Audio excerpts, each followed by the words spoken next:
I typed this email from Dave saying I wish to disband the task force. Oh gosh. Well, You never activated in the Said you gotta call her out right now. Yeah. And get into the account because people Okay. Can I remember all my passwords? Maybe, Oh, maybe, see that? I have maybe, maybe not. hi, how are you? Good, how are you?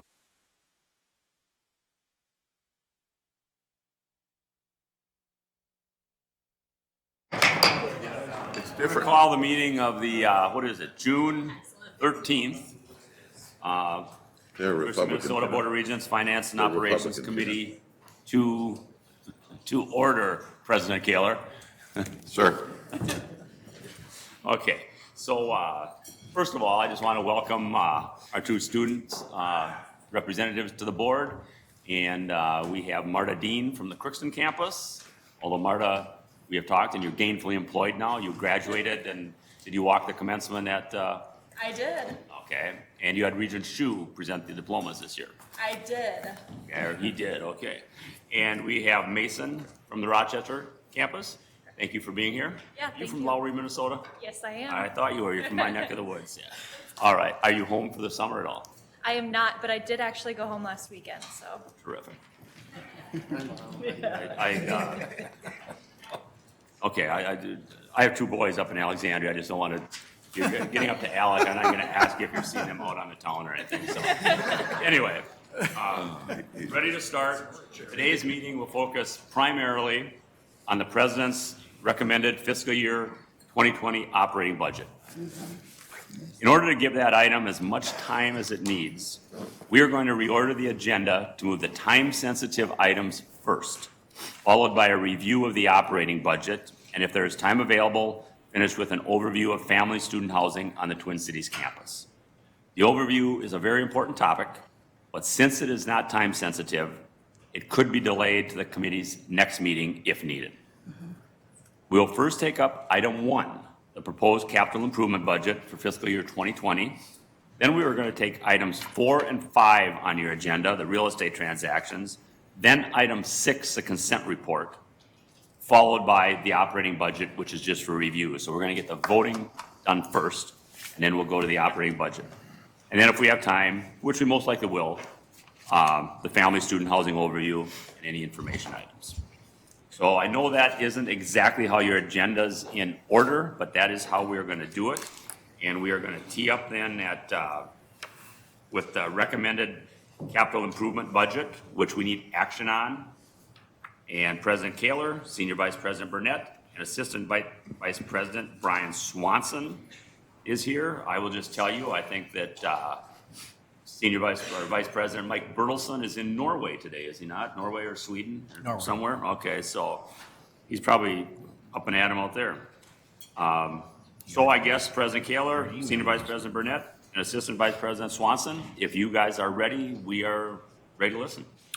Thank you, Chair Anderson, and good morning, committee.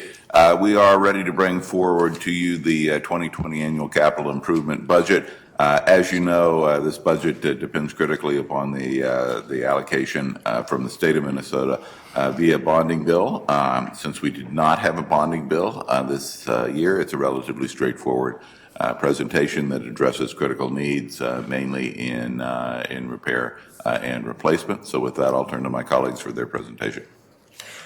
Thank you, President Kaler, and thank you, Mr. Chairman, and good morning, members of the committee. As you know, the annual capital budget represents year 1 of the Regents' 6-year capital plan.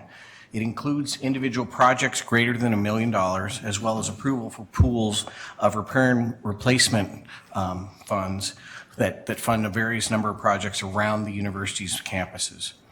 The annual capital budget authorizes major projects to move into design and construction this coming fiscal year, and anything appearing on the list must have completed pre-design and be fully funded in order to be included. Of note, this is one of the thinnest capital budgets in some years, with no bonding bill passing at the legislature.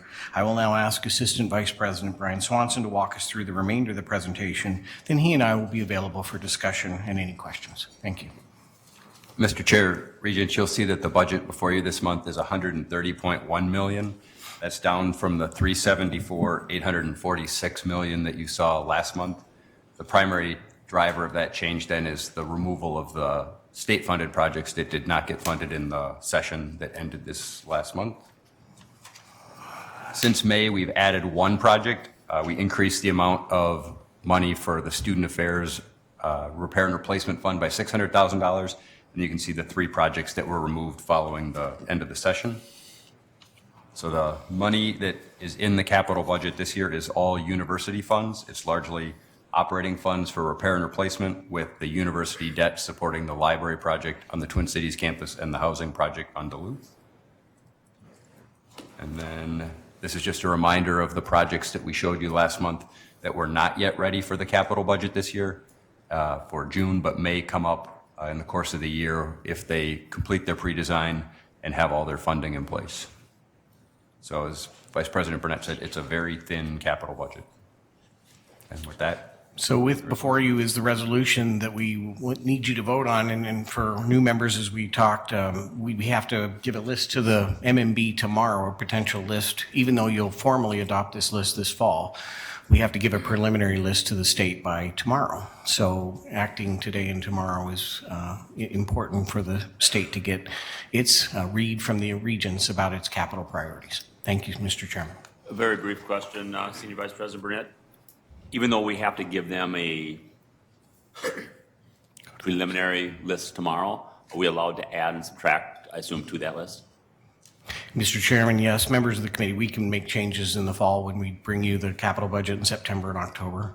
But this is just a notional budget so they can start to think about what we're doing. It won't be a surprise to them because, as you know, what we've done is taken what we didn't get funded this year and add a couple of projects below those 3 for their consideration. So it's fairly simple, straightforward. We're just working our way down our prioritized list.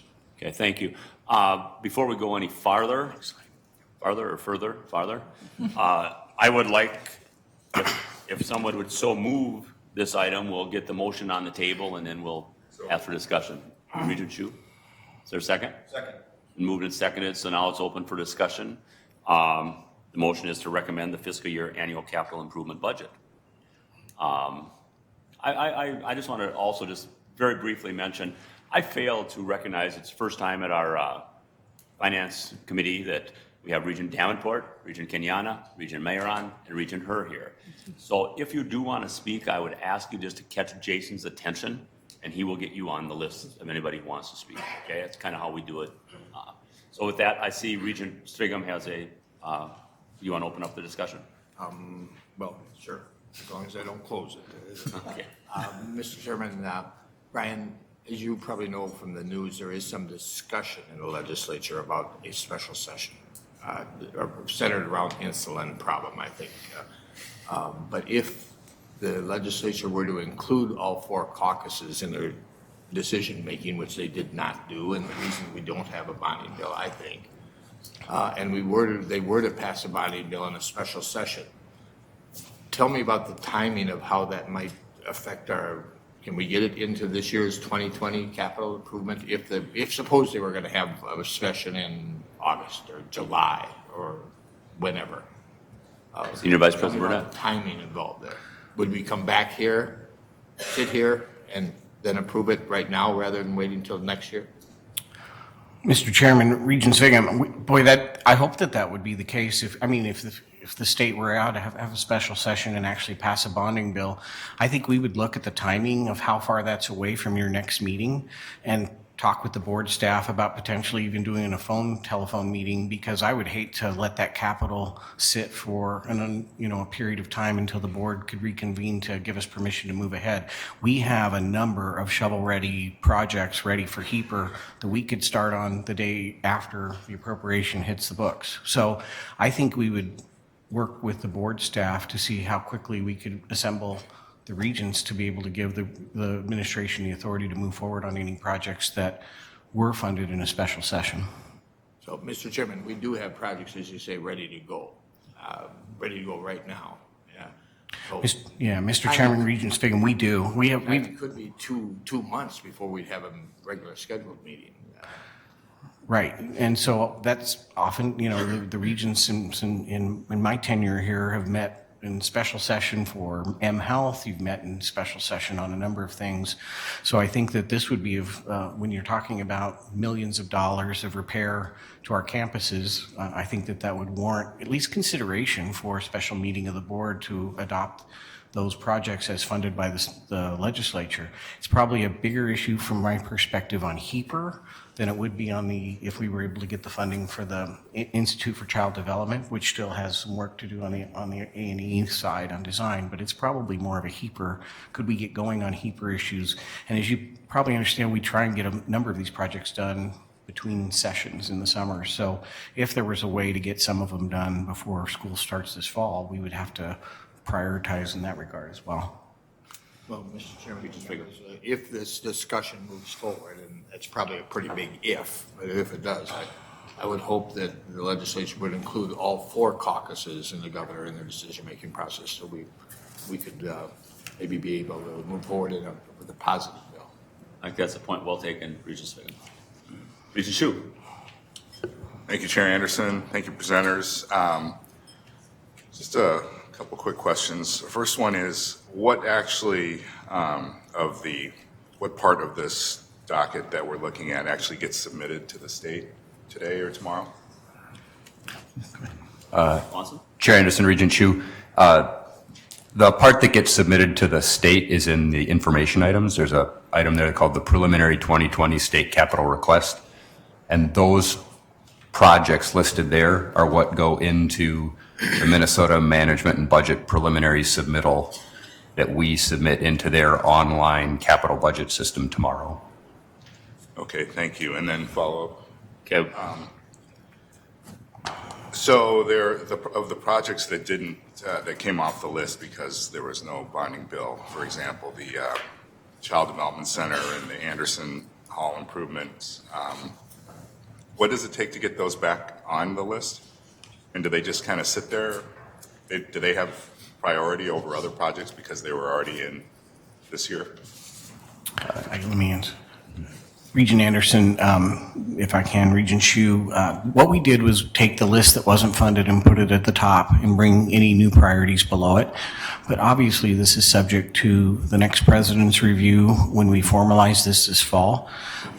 That's been our history, is things that were a priority and weren't funded sit at the top of the list. And so they will just sit in a state of waiting for funding. I know that the College of Education and Human Development here on the Twin Cities campus continues to do fundraising for the piece of that project because that's a $42 million project. They've got a good chunk of it raised, but their fundraising hasn't slowed down. It's not helped by this development, but I know that the dean continues to work on fundraising. Okay, thank you. Answer your questions, Regent Shu? Okay, with no further discussion, we're ready to take the vote. So all those in favor recommend approval of the resolution related to the fiscal year 2020 annual capital improvement budget, signify by saying aye. Aye. Opposed? Motion carries. Thank you, Mr. Burnett. Mr. Carlson? We are now going to what's item 4 on your agenda. It is a real estate transaction, the exchange of land up in Duluth, I believe, and I think Assistant Vice President Kruger is going to the witness stand and going to tell us about it.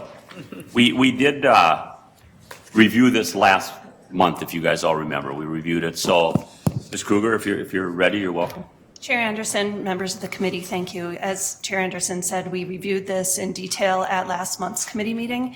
Again, this is a land swap in which the university will acquire 2 properties from Gold Properties LLC in exchange for 2 University of Minnesota properties, as well as $307,600 that the university will pay upon closing. And the difference in that is because of the Gold properties are income-generating student rental properties, and so have a higher appraised value than the University of Minnesota properties. And the map for that can be found on page 165 of your docket. So again, I would like to entertain a motion for this exchange of land transaction, and once it's on the table, we can have discussion. So moved. Second. And seconded. So it is on the table for discussion. Any further discussion? Again, we talked about this last month. Okay, so we've got a motion and a second for the approval of the land exchange for properties on West St. Marie Street and Gold Street in Duluth. All those in favor, please signify by saying aye. Aye. Opposed? Motion carries. Okay, Ms. Kruger, we're going to move on to item 5 on the our agenda, which is the real estate transaction. This is just for review, first time we're hearing about it. And I think there's about 3 different items you want to enlighten us about. Correct. Chair Anderson, members of the committee, we have 3 real estate sales for your review today. In order to expedite the agenda today, we did not prepare detailed presentations, but the materials are in your docket. These are relatively straightforward sales. 2 of the 3 have been before you and have been reviewed and approved by the Regents in the past few years. Those 2 sales are the sale of 2642 University Avenue in St. Paul, as well as the sale of 51.72 acres in Carver County.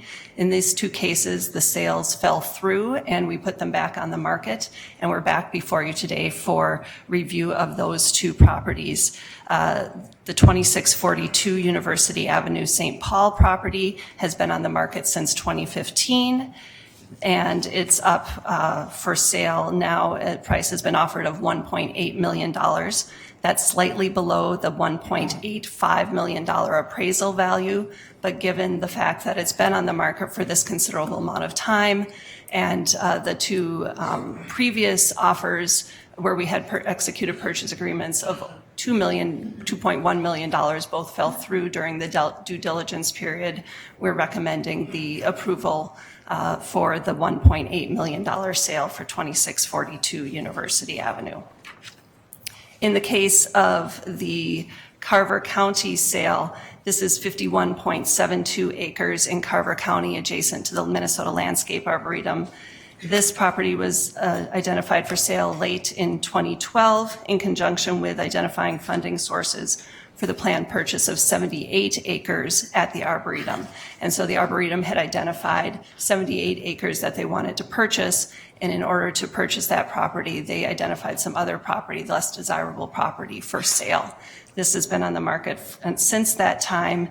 Again, we had in 2014, the Board of Regents approved the sale for 1.7 acres. That sale fell through, and it's been on the market since. We now have an offer of $1.5 million. That again is slightly below the $1.625 million appraised value. Again, given the fact that it's been on the market for this considerable amount of time, we are recommending that the board approve this particular offer as well.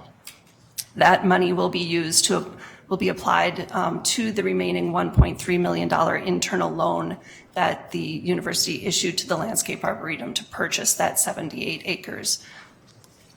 And the final is a sale of 40 acres in Carlton County, and this was deemed excess property back in 2002.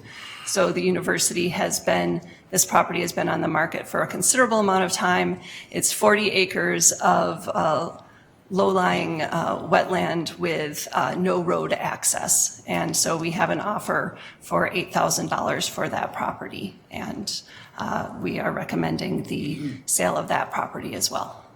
Okay, thank you, Assistant Vice President Kruger. I have a couple questions, and then Jason can maybe find somebody else to ask questions here. The University Avenue property is far enough east that we don't worry about being, and I'll ask both questions, you can answer, worry about being contiguous to our property. We're expanding in that direction, so that's my question. Is that true to your knowledge? And secondly, I just picked up on that the Arboretum area, we're going to get a $1.5 million sale. The Arboretum owes $1.3 million to the university proper. What happens with the other $200,000? Does that belong then to the Arboretum? Regent Anderson, in the case of 2642 University Avenue, if you look on page 170 of your docket, you'll see the map that shows where that is in relationship to the main campus. And so you'll notice that it is the only remaining property over in the Westgate area of St. Paul. And given that we don't anticipate the campus to be expanding that far east, and given the fact that it was a single-use property and that it had considerable facilities condition issues and deferred maintenance issues. We identified that as a property for sale back in 2014 for that reason. Okay. In the case of the Minnesota Landscape Arboretum, the price of $1.5 million, in addition to that, this property was listed with a broker, and so we will have to pay a 6% brokerage commission at close. There are some other associated costs associated with the sale of the property that will also be factored into that $1.5 million before the net is then distributed to the Arboretum.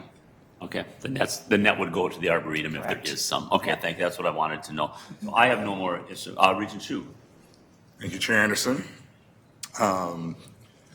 Thank you, AVP Kruger. I've got a couple questions here, starting with the University Avenue one. You answered one question already, but the second one is, I see that we have 37 parking spaces in addition to the 7 on site on that property. And can you just explain what those are being used for today? Chair Anderson, Regent Shu, the 37 parking spaces are a lease that we have that goes until 2032.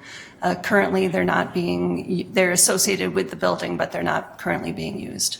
And so those 37 spaces, the lease that goes along with the property, those 37 spaces are included, and so that will be assigned to the new owner. So the new owner will have access to those spaces until 2032.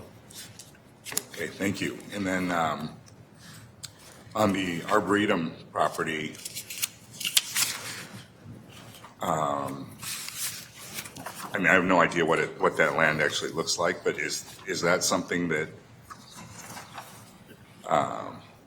I guess I always hate to sell land, especially when it's contiguous to stuff we already own, but is that, it's a relatively small amount of money in terms of, in the grand scheme, but it's a lot of acres. And I was just wondering if that's something that they looked at again, is something that they would ever want to keep or use again, or is it just, I think it's going to be used for a single-family home or something. So I was just wondering if, when the last time they reviewed it. Chair Anderson, sorry.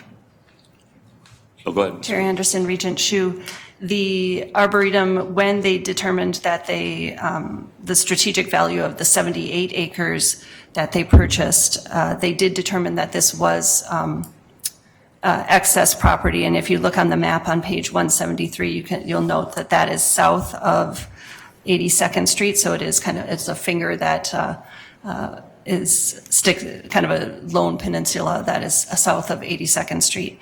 If you would like, prior to the next meeting, we can certainly have Director Moe respond directly to your question and get you some more details in terms of their strategic plan for the Arboretum. Yeah, that would be fabulous, actually. And then my last question is on the Cloquet Forestry Center land. $8,000 just doesn't seem like a lot of money. And I'm just kind of questioning why we would bother selling something like that when we have other land in similar kind of situations where they're not approachable by roads and that kind of stuff that we do keep. So, I understand these people aren't going to do anything with it, but it just seems like a lot of work for $8,000 when we could just sit on it for nothing. Ms. Kruger? Chair Anderson, Regent Shu, that is correct. $8,000 is when we're talking about other land transactions that we do across the state, and when we're thinking about 40 acres for $8,000, that the price per square foot is. I wish I could get that over on the Minneapolis campus, but. You are correct. It was something that just when you look again at the Cloquet Forestry Center and where this property is located and its lack of accessibility, it was property that they deemed surplus, and that was something that we could, again, it's not going to generate a significant amount of property taxes for the county, but it's a little bit of money that would get turned back over to private sector use. Regent Hsu, I think Senior Vice President Burnett wanted to comment on that. Just one other point. I believe we sold 40 acres next to this property, or at least some acreage next to it as well, when we deemed that this was not strategic for the university.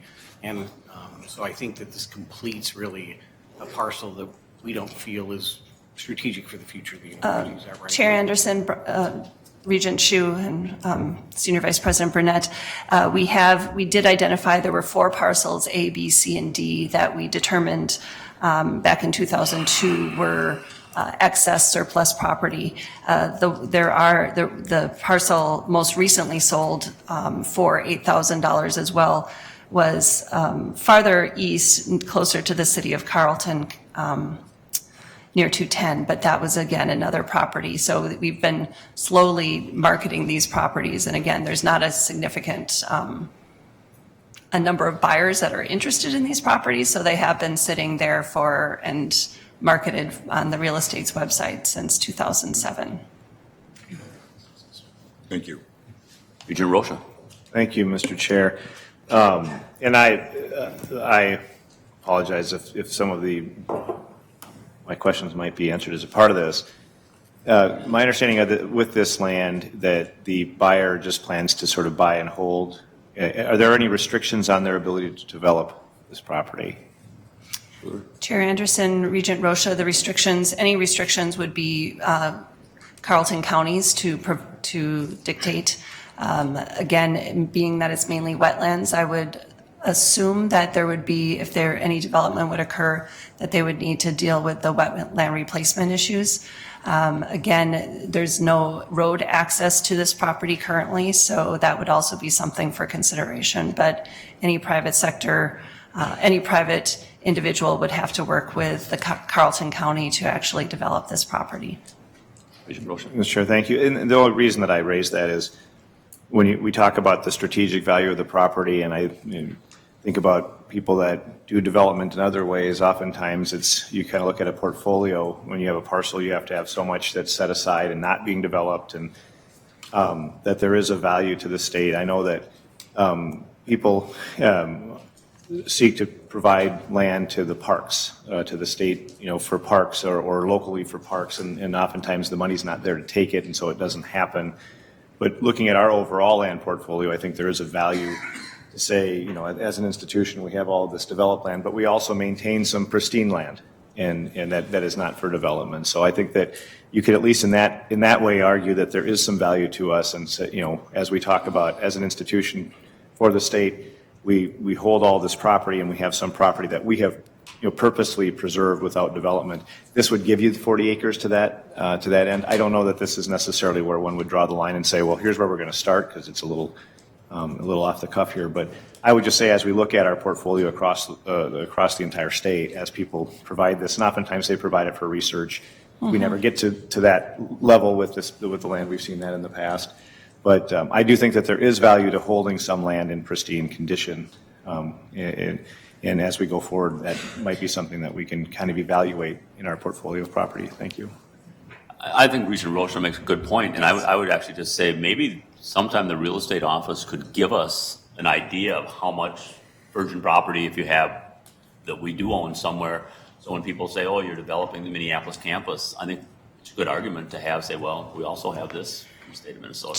Chair Anderson, Regent Rocha, the University of Minnesota owns about 28,000 acres of property across the state, and that's not including the other almost 28,000 acres that the state owns and operates on our behalf as part of the permanent fund.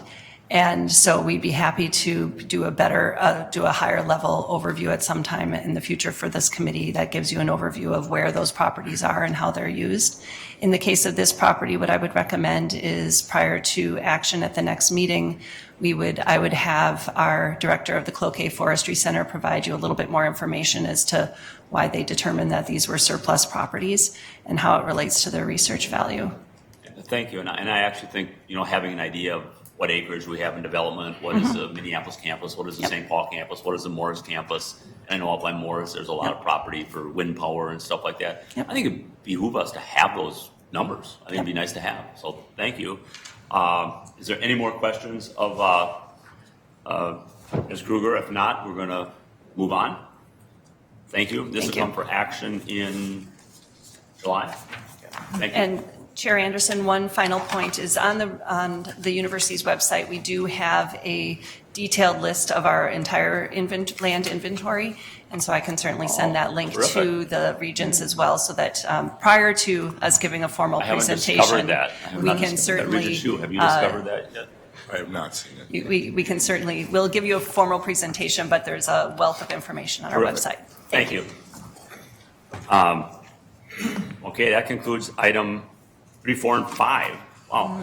And so now we're going to go to item 6 on the agenda, which is a consent report. It's for both review and action.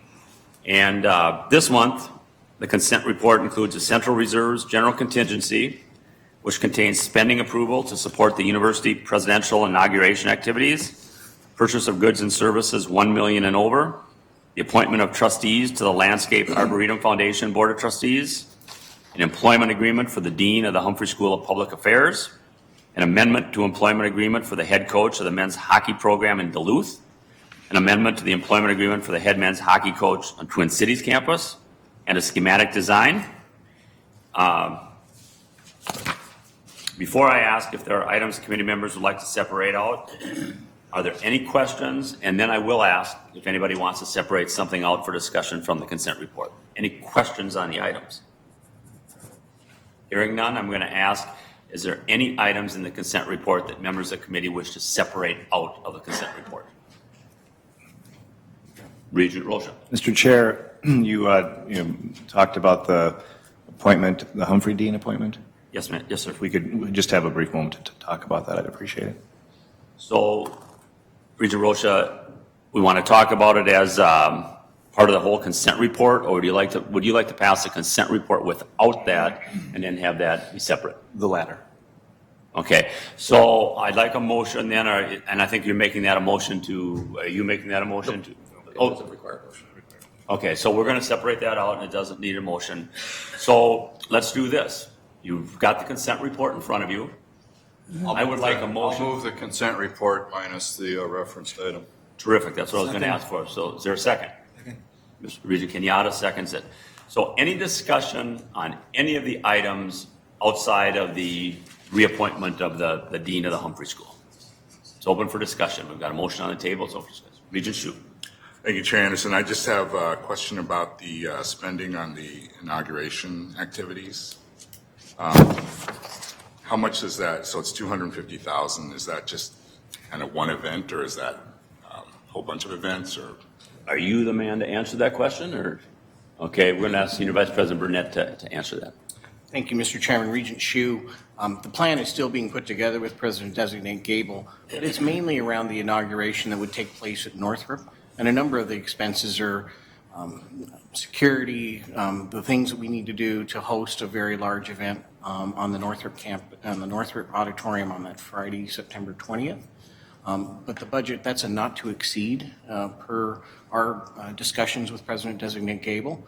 And it's very close to what we spent on the last presidential inauguration, even adjusted for inflation, if not a little bit less. So we think it's appropriate for the Academy and for this to celebrate the new president. And we worked very hard to bring this budget in at what we think is a pretty reasonable number, given the size and scope of this position and this institution. Regent Hsu, I'll just mention that when we went over this, I had questions on that. I don't like the spending of X amount of dollars for quote unquote an inauguration. But what I've been led to believe, and President Kaler or Senior Vice President Burnett can probably tell me, a lot of the money is spent internally. For instance, we have to rent Northrop, and so we pay, is university paying other parts of the university. Is that not correct, sir? So that's Paying our food service for food and that type of thing. And there's just a lot of internal service places that are typically billed for any event, irrespective of who's hosting it. So a lot of these funds will stay and pay other internal service organizations within the university. And I'm going to get to Regent Powell in a minute because he's got a question, but it's the motion is more for taking it out of the contingency fund than actually spending on an inauguration. That's correct. It's an allocation of the contingency fund and not to exceed, very similar to the presidential search budget that we put together. Regent Powell had a question. Thanks, Chair Anderson. Just maybe an additional clarification, Senior Vice Chairman Burnett. So what's the scale of the event? Roughly how many people do we expect to attend? I mean, I'm trying to get a sense of, if it's in Northrop, it's a big event. So Mr. Chairman, I think we're still working on the guest list. Unfortunately, the last presidential inauguration was in the Ted Mann Theater because Northrop was under reconstruction. Right. Okay. So it's been a while since we've had one there, but I think that the view in the sense with this president's very good chance to fill the auditorium. Okay, It will so be a it's a very big big event. guest list. Yeah, okay, thank you. Mr. Chair, I think Regent Powell's worried he won't be invited. I can assure you, we'll make sure you're invited. Thank you. Okay, any other discussion on any of the items outside of the dean appointment that we're going to vote on here? Okay, I'm going to ask for a vote on, and this will be on the consent agenda minus the dean appointment. So, Dean of Humphrey School appointment. So all those in favor of the revised consent agenda signify by saying aye. Aye. Opposed? Motion carries. So we now have, on the consent agenda, we have an employment agreement for the Dean of the Humphrey School of Public Affairs. So I guess before we discuss it, I'd like to get a motion to pass that, and then we'll discuss it and either vote it up or down. So moved. It's been moved. Is it seconded? Second. It's been moved and seconded. It's now up for discussion. Regent Rocha, did you want to start the discussion? Or? Yeah, thank you, Mr. Chair. I plan to support the motion, but I did think that it warranted, because it's been such an unusual circumstance among how we identify and retain senior academic leaders. I wanted to just take the moment. I raised some questions and we got a couple of responses and a thorough response from the provost recently that explained a bit how we got here, and we can certainly debate about how we are forward thinking to try to avoid those kinds of conflicts going forward that lead to delays in searches. But I just want to reinforce that we are committed to the open search process, and that in these selections that faculty, staff, students, members of the university community have an opportunity to weigh in on these decisions.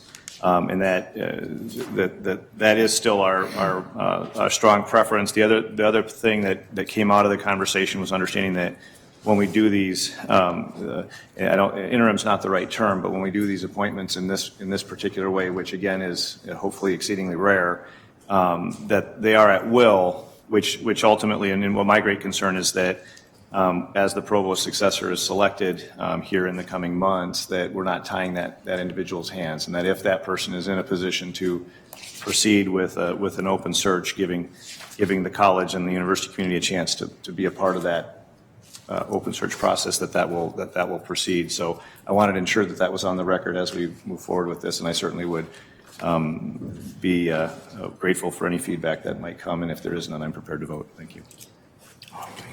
Any more discussion on that item? Regent Sviggum. Mr. Chairman, thank you. Just to enhance what Regent Rocha says, this is a very unique situation with the Dean of the Humphrey School. Regent Rocha, there ought to have been an open search 2 years ago. There ought to have been. That should be the process. That should be expected. But because of an inappropriate situation, I believe, that took place within the Humphrey School faculty, the former dean bringing some people together, we and the provost were put in a very, very bad situation. And we chose a dean and gave her title of dean, not interim dean, not an interim, but a full-fledged dean. Now we get to the point of doing an open search, and I'm going to tell you folks that it's a waste of time, money, and effort. And I hate wasting time, money, and effort, as you probably well know. The open search is going to come back with Dean Bloomberg being continued as dean. She's competent, she's good. She's not going to be replaced. She's a woman. She's not going to be replaced. She does a great job there. But the open search should have been done 2 years ago, not now. I think when the chair and I talked about this situation, I said, I was willing to bet you, what, $100.50? Is that, and he wouldn't take the bet. $100.50 that Laura Bloomer will be our continued dean, and she ought to be. So we're going to go through a process of a search and waste money, time, and effort. And I hate to do that. I just hate to do all three of them. But we got to have the open process, as you say, Regent Rocha. But it should have been done 2 years ago. Regent Shu. You want to respond, Regent Rocha? Yeah, thank you, Mr. Chair. Thank you, Regent Svigum. And to some extent, that validates, the basis for making the statement, because I don't have the opportunity and the personal relationship and familiarity that you do to be a partisan in the conversation. I really want to avoid the conversation about whether this is the right person, because certainly as a subjective matter, every dean retention, when there is an interim or an inside candidate, is different. And they all are unique, they all are special, they all can, you can make an argument for any one of them to vacate our commitment to the open search process. And so, we have many processes in our country that may seem to the outsider, well, obviously he's guilty. Why are we bothering with a trial, right? I mean, we do these things to maintain that level of legitimacy, and certainly there may be people within the community that don't agree with you. I'm not saying that there are. I'm not aware of anybody that doesn't agree, but it's the fairness of process and it's the access to the process that maintains that legitimacy, and that's why I wanted to make the comment here that if our standard is somebody on the board knows and likes and is convinced that this person will be selected, if that vacates our obligation or our commitment rather to open searches, then we don't really have a commitment to open searches. And so I want to just ensure that we recognize, this was an iterative process that got us to this point, but going forward, this doesn't tie the hands of the incoming provost to maintain our commitment to the searches and that a search will occur. Thank you. Mr. Chairman, just to clarify, I completely support and the idea, the thought of having an open search. It needs to be done. We're just two years or maybe even 3 years late in this situation. And the result is written on the wall. Point taken. Do you still want to talk, Regent Shu? Sure. Thank you, Mr. Chair. I'm obviously not as familiar with the Humphrey School as you are, Regent Swingham, but I do think what you're saying is we missed an opportunity to do an open search and there's no longer a need to do an open search, which I disagree with, because I think what we should have done is maybe just slap the interim title on and then remain fully committed to an open search. I think we owe everyone, even outside the Humphrey School, to maintain our normal processes for doing open searches. We have a lot of deans who are kind of in similar situations with, I guess, limited appointments. And I think that in this case, we should follow with that normal process, even though we failed to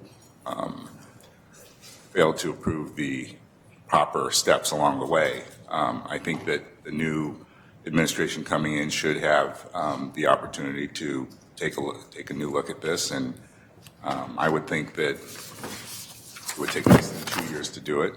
And so my concern is just that, bypassing our normal processes and then having someone serve in that position for 4 years, I think is not really the best way to handle it. Thank you, Regent Shu. I think we're ready to take the vote. If I am correct, the appointment is a 2-year appointment. Is that correct, what we're asking for? Term appointment for 2 years. So, Regent Rocha. Mr. Chair, just to confirm though, and what was reported to us by the provost, it remains an at-will appointment to the extent that there is either this individual, can be appointed permanently or another person comes in, but this is a 2-year term to describe the expectation, and but subject to the ability to act within that period, so it doesn't tie the hands of the incoming provost. Okay, I stand corrected, that's correct. Okay, so, Chair Anderson. Regent McMillan. Thank you, Chair Anderson. Remember your name.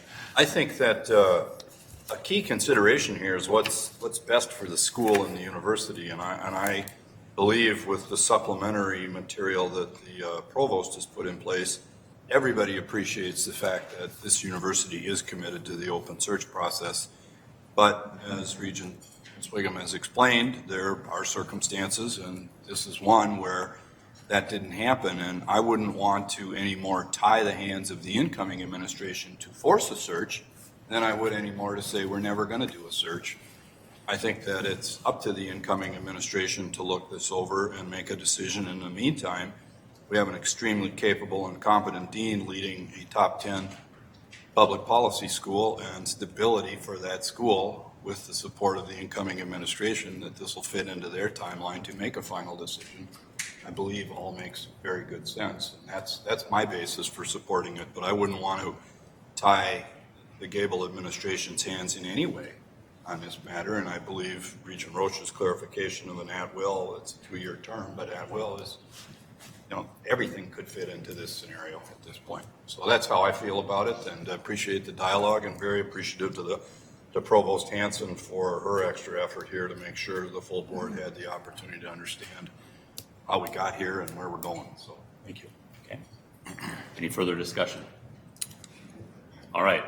All those in favor of the employment agreement for the Dean of the Humphrey School of Public Affairs signify by saying aye. Aye. Opposed? No.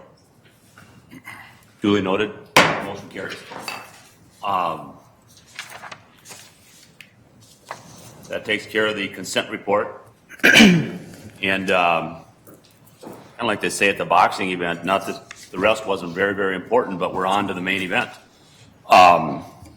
This is going to be item 2 on your agenda, President's recommended fiscal 2020 annual operating budget. I believe we're going to have President Kaler, Senior Vice President Burnett, and Associate Vice President Tonneson do our presenting. And I'm going to remind everyone that this item is for review today. We'll act on an operating budget at a special board meeting on June 19th. Until then, we'll be collecting feedback on the budget from the university community. The board launched an online feedback form to collect comments from the community. You can visit the board's website to submit your comments. The online comment period will close at 11:59 p.m. on Sunday, June 16th. Input received during the comment period will be included in the June 19th meeting docket and become part of the official public record. The name and affiliation of the commenter will also be included. Additionally, we'll hold a public forum on the operating budget tomorrow, beginning at approximately noon. Sign-up will take place from 11 to 11:45 in the West Community Room. 25 speaker slots will be available on a first-come, first-served basis. During the forum, speakers will be called upon in the order of sign-up, and we'll have 3 minutes to make comments. So at this time, I'm going to invite President Kaler to introduce what will be your final operating budget, evidently, huh? Chair Anderson, that certainly is the plan. Thank you. Today, we present for board review the recommended University of Minnesota FY 2020 annual operating budget. Let me start by saying this is a responsible budget that balances the need for investments and compensation increases with the cost incurred by our students. We're extremely appreciative of the additional funding provided by the state legislature this year. However, let me remind you that we did not receive the full request as approved by this board. Subsequently, this proposed budget does reflect some hard choices related to reallocations and tuition across the system. However, I also believe the budget allows for progress with some of our ongoing budgetary challenges while at the same time maintaining a commitment to quality and excellence. As we set this in perspective, you will see that we're requesting or proposing a 2.5% tuition increase for Minnesota resident undergraduate students on the Twin Cities campus, 1.5% on the system campuses. Just for perspective, 2.5% is $325 a year, less than $1 a day tuition increase we're requesting on the Twin Cities campus. I firmly believe the budget as proposed will set up the university well as I exit and President-designate Joan Gable begins her tenure on July 1. With that, I'll hand it over to Senior Vice President Burnett and Associate Vice President Tonneson to walk you through the details. Colleagues. Go ahead, presenters. Thank you, Regent Anderson and members of the committee, and thank you, President Kaler. Today, this is our agenda for the presentation before you. Associate Vice President Tonneson will do this. We'll do this a little bit back and forth, and what we're providing to you today is a high-level summary. The details of this is in a full, voluminous set of docket materials that were sent to you. We intend to walk through the overall budget slides in 30 minutes or less. And finally, we'd be happy at the end, as we worked with Chair Anderson to put this schedule together, to leave the lion's share of the time for discussion among the members with both President Kaler and Julie and myself. So with that, we're going to move to the proposed budget is built.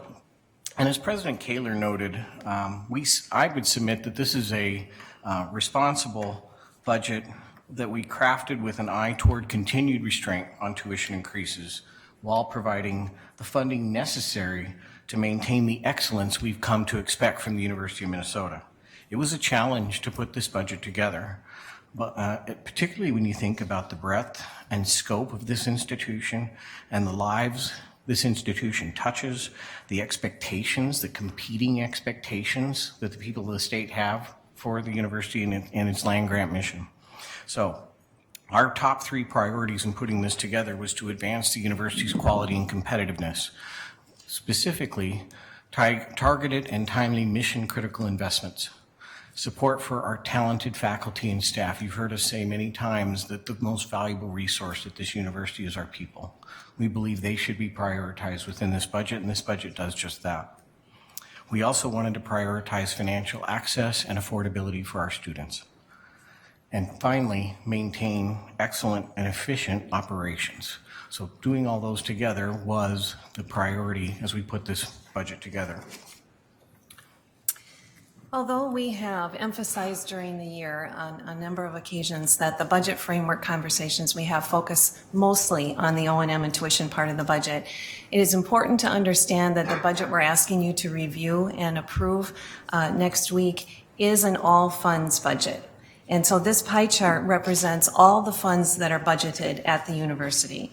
We are estimating that for FY20, total revenues will be $4.2 billion. This is up 2.8% from our current estimate of the FY19 revenues. The color coding of this pie chart does correspond to our previous discussions about the relative levels of restrictions placed on these funds. So for example, in the red, just over 30% of our budget is actually estimated to come from restricted sources. These are revenues defined by the source of the fund to be used and addressed to targeted and specific areas of spending. They cannot be moved within the institution to other purposes. The yellow slice, the 9% of the total, is our estimated auxiliary revenues. These are generated by the businesses of the university, the units that get their revenue primarily from selling to individuals or the public, such as the bookstores, Twin Cities Athletics, food and housing, and so forth. The ideal here is the revenues cover the expenses needed to generate that revenue directly, as well as some overhead. The blue, I want to mention, is included on this chart and for this purpose because it is budgeted, managed financial activity of the institution related to internal sales. You heard a little bit about that in a previous agenda item today, but when one university department sells to another university department, we record that as revenue. The revenue is eliminated in a financial statement display of the budget, but for purposes of looking at what is managed within the departments, we included in this view. And then finally, the green is actually in two shades. That represents our unrestricted funding. The lighter green at 15.3% represents different miscellaneous revenues, fees, sales income, clinical income, et cetera, that is generated differentially by departments across the university based on their unique characteristics and what they are able to do with their activities. That also includes our indirect cost recovery revenue, which is reimbursement of overhead spending on our federal grants and other grants, not just federal or sponsored grants. Finally, the darker green is the framework funds of the O&M appropriation and tuition. That is the largest portion of the budget. For FY20, we're estimating approximately 24% of our revenue will come from tuition. This is a gross tuition before waivers number. And then 14% will come from the state of Minnesota, the O&M appropriation.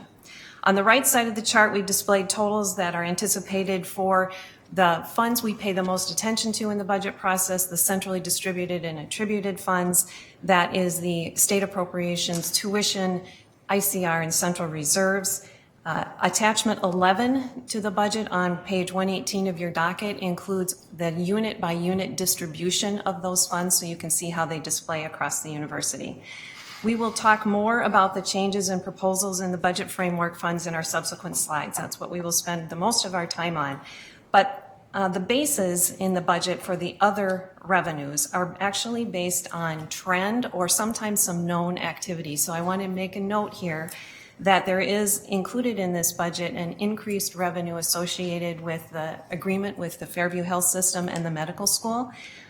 Within the 2.8% overall growth in the budget, most of the dollar increase is actually in the restricted grants, contracts, and miscellaneous category because of that agreement. And we will talk more about that and point that out.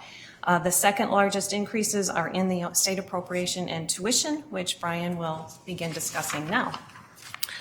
As a reminder, the Regents' official biennial request was for $87 million, as is illustrated in this top box. We had asked for $30 million recurring in fiscal year 20 and an additional $27 million. So in biennial math, it's $30 million for each of the next 2 years, plus the incremental 27 is how you get to the $87 million ask.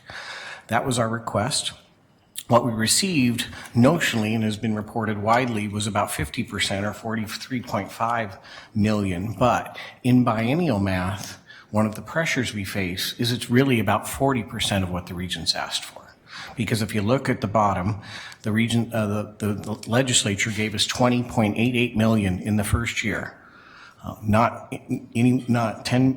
roughly 10 million short of what we asked for. But in the second year, the increment there in gray on line E was 1.7 million, far below the 27 million we asked for in the second year of the appropriation. So that's why out to the right on this slide, while we talk about from a gross perspective, the Regents receive 50% of its request. In recurring money, you receive 40% of your request. And that drives some of the challenging decisions we had to make within the framework with respect to reallocations and changes in spending plans to bring this budget into balance. Additionally, for the Regents' understanding, there were 3 provisions added by the legislature to our appropriation. One asks the Regents, and it is different language than the Minnesota state language, but parallel in the sense that the legislature asks the Regents to not increase resident undergraduate tuition rates more than 3% in each of the next 2 years of the biennium. The similar language was given to the Minnesota state system.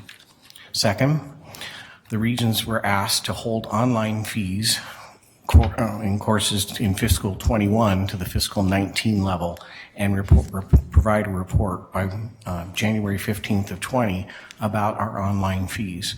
For the Regents' understanding, this was quite a discussion in many hearings. We generate about $2 million a year in online fees.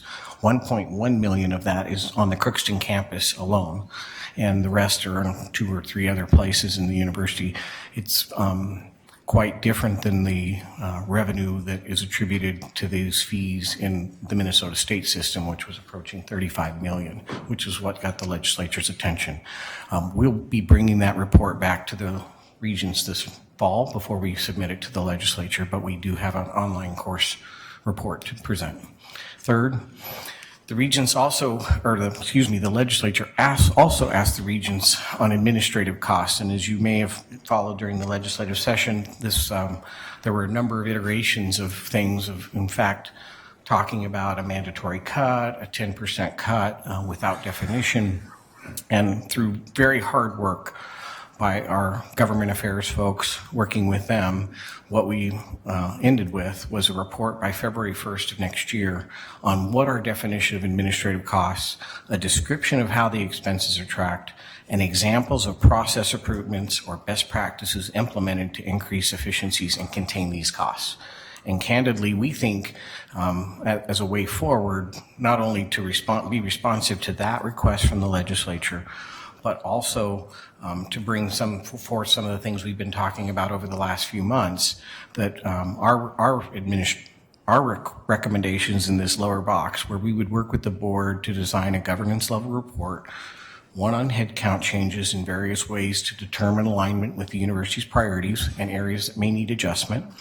And then we would submit, and we will talking about with you more this fall as well, that the way we do leadership and oversight, mission support, student aid, admission would be the way we would respond to the legislature's request in this regard. And that's not for necessarily today or next week, but we're just putting this in front of you that there were 3 riders to our appropriation that require action by the administration working with the board. Before we move into more specifics just on FY20, we wanted to circle back and look at the biennial change compared to our discussions last fall. So as Brian mentioned, the lower level of state appropriation for this next biennium compared to our request is required to adjust all the variables pretty much in the budget framework in order to balance. In addition to reducing our spending plan from what it was last fall, which we will discuss in more detail coming forward here, we wanted to show the change in the solution side, in the resource side compared to last fall. So while tuition revenue in this plan is a larger portion of the total solution than it was last fall, moving from 37% to 42%, the rates were not increased to fully offset that drop in state appropriation. The original plan included discussions for the resident undergraduate rate to go up anywhere from 2 to 2.5%. The budget before you today increases the Twin Cities resident undergraduate rate 2.5%, and as mentioned, the Greater Minnesota campus rates by 1.5%. The real change, larger change actually in the solutions, has been in the reliance on the growth in other revenues. That has gone up 7% compared to last fall, and also the reliance on internal reallocation, which has gone up 9% from last fall. On that reallocation side, the plans for FY20 and 21 were in the $11 to $12 million per year range. We have increased them to $16 to $18 million per year. So moving specifically to FY20, the components of the framework work together to balance the budget as you see here. As you recall from previous discussions, the framework is a construct we've created to help explain the incremental changes in revenue and spending for the upcoming year. And you can see the budget plan for these framework funds is structurally balanced with $180,000 to spare on the bottom line. What is unique this year is the recommended plan to commit $8 million of the incremental new state O&M appropriation to recurring costs beginning in FY21 rather than FY20. As a result, you see that for FY20, the state appropriation we are proposing to use would be just $12.9 million of the $20.9 million increase in law. That $12.9 million, combined with tuition revenue gains of $29.8 million and unit resources and reallocations of $31.1 million, would cover incremental spending totaling $73.7 million. We will work to explain that more in the upcoming slides. But first, why are we proposing shifting that $8 million to the second year of the biennium? This is an early look at the FY21 budget framework, so for the second year of the biennium. This version applies the increased state appropriation for the second year that is in law. That's the $1.7 million on the top line. Plus, it pulls forward the other variables based on a variety of early estimates and also the trend compared to FY20. For example, on the revenue side, the increase in tuition shown here is an early estimate of what would be generated by raising the rates the same as they are in FY20. With the exception of the Twin Cities non-resident non-reciprocity rate, which this for FY20 you approved a 10% increase. In this version for 21, we dropped that to 5.5%. The reallocations are the same level in this version as proposed in FY20 at 0.8%. The other revenues have been brought back down to a more traditional trend at an increment of $1 million. On the spending side, we've incorporated the 2.25% salary growth consistent with FY20 and an early estimate of fringe benefit costs. For the unit investments, it's more our general traditional goal here of about $15 million. And then the facility and technology costs are incorporated based on early estimates for debt service and utilities.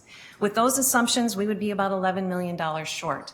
So anticipating that is what led us to recommend moving the $8 million from FY20 to 21. Even with that, this version, this math, would show a $3 million shortfall. However, I can guarantee you that when we sit here next year at this time, every one of the other lines on this will be different.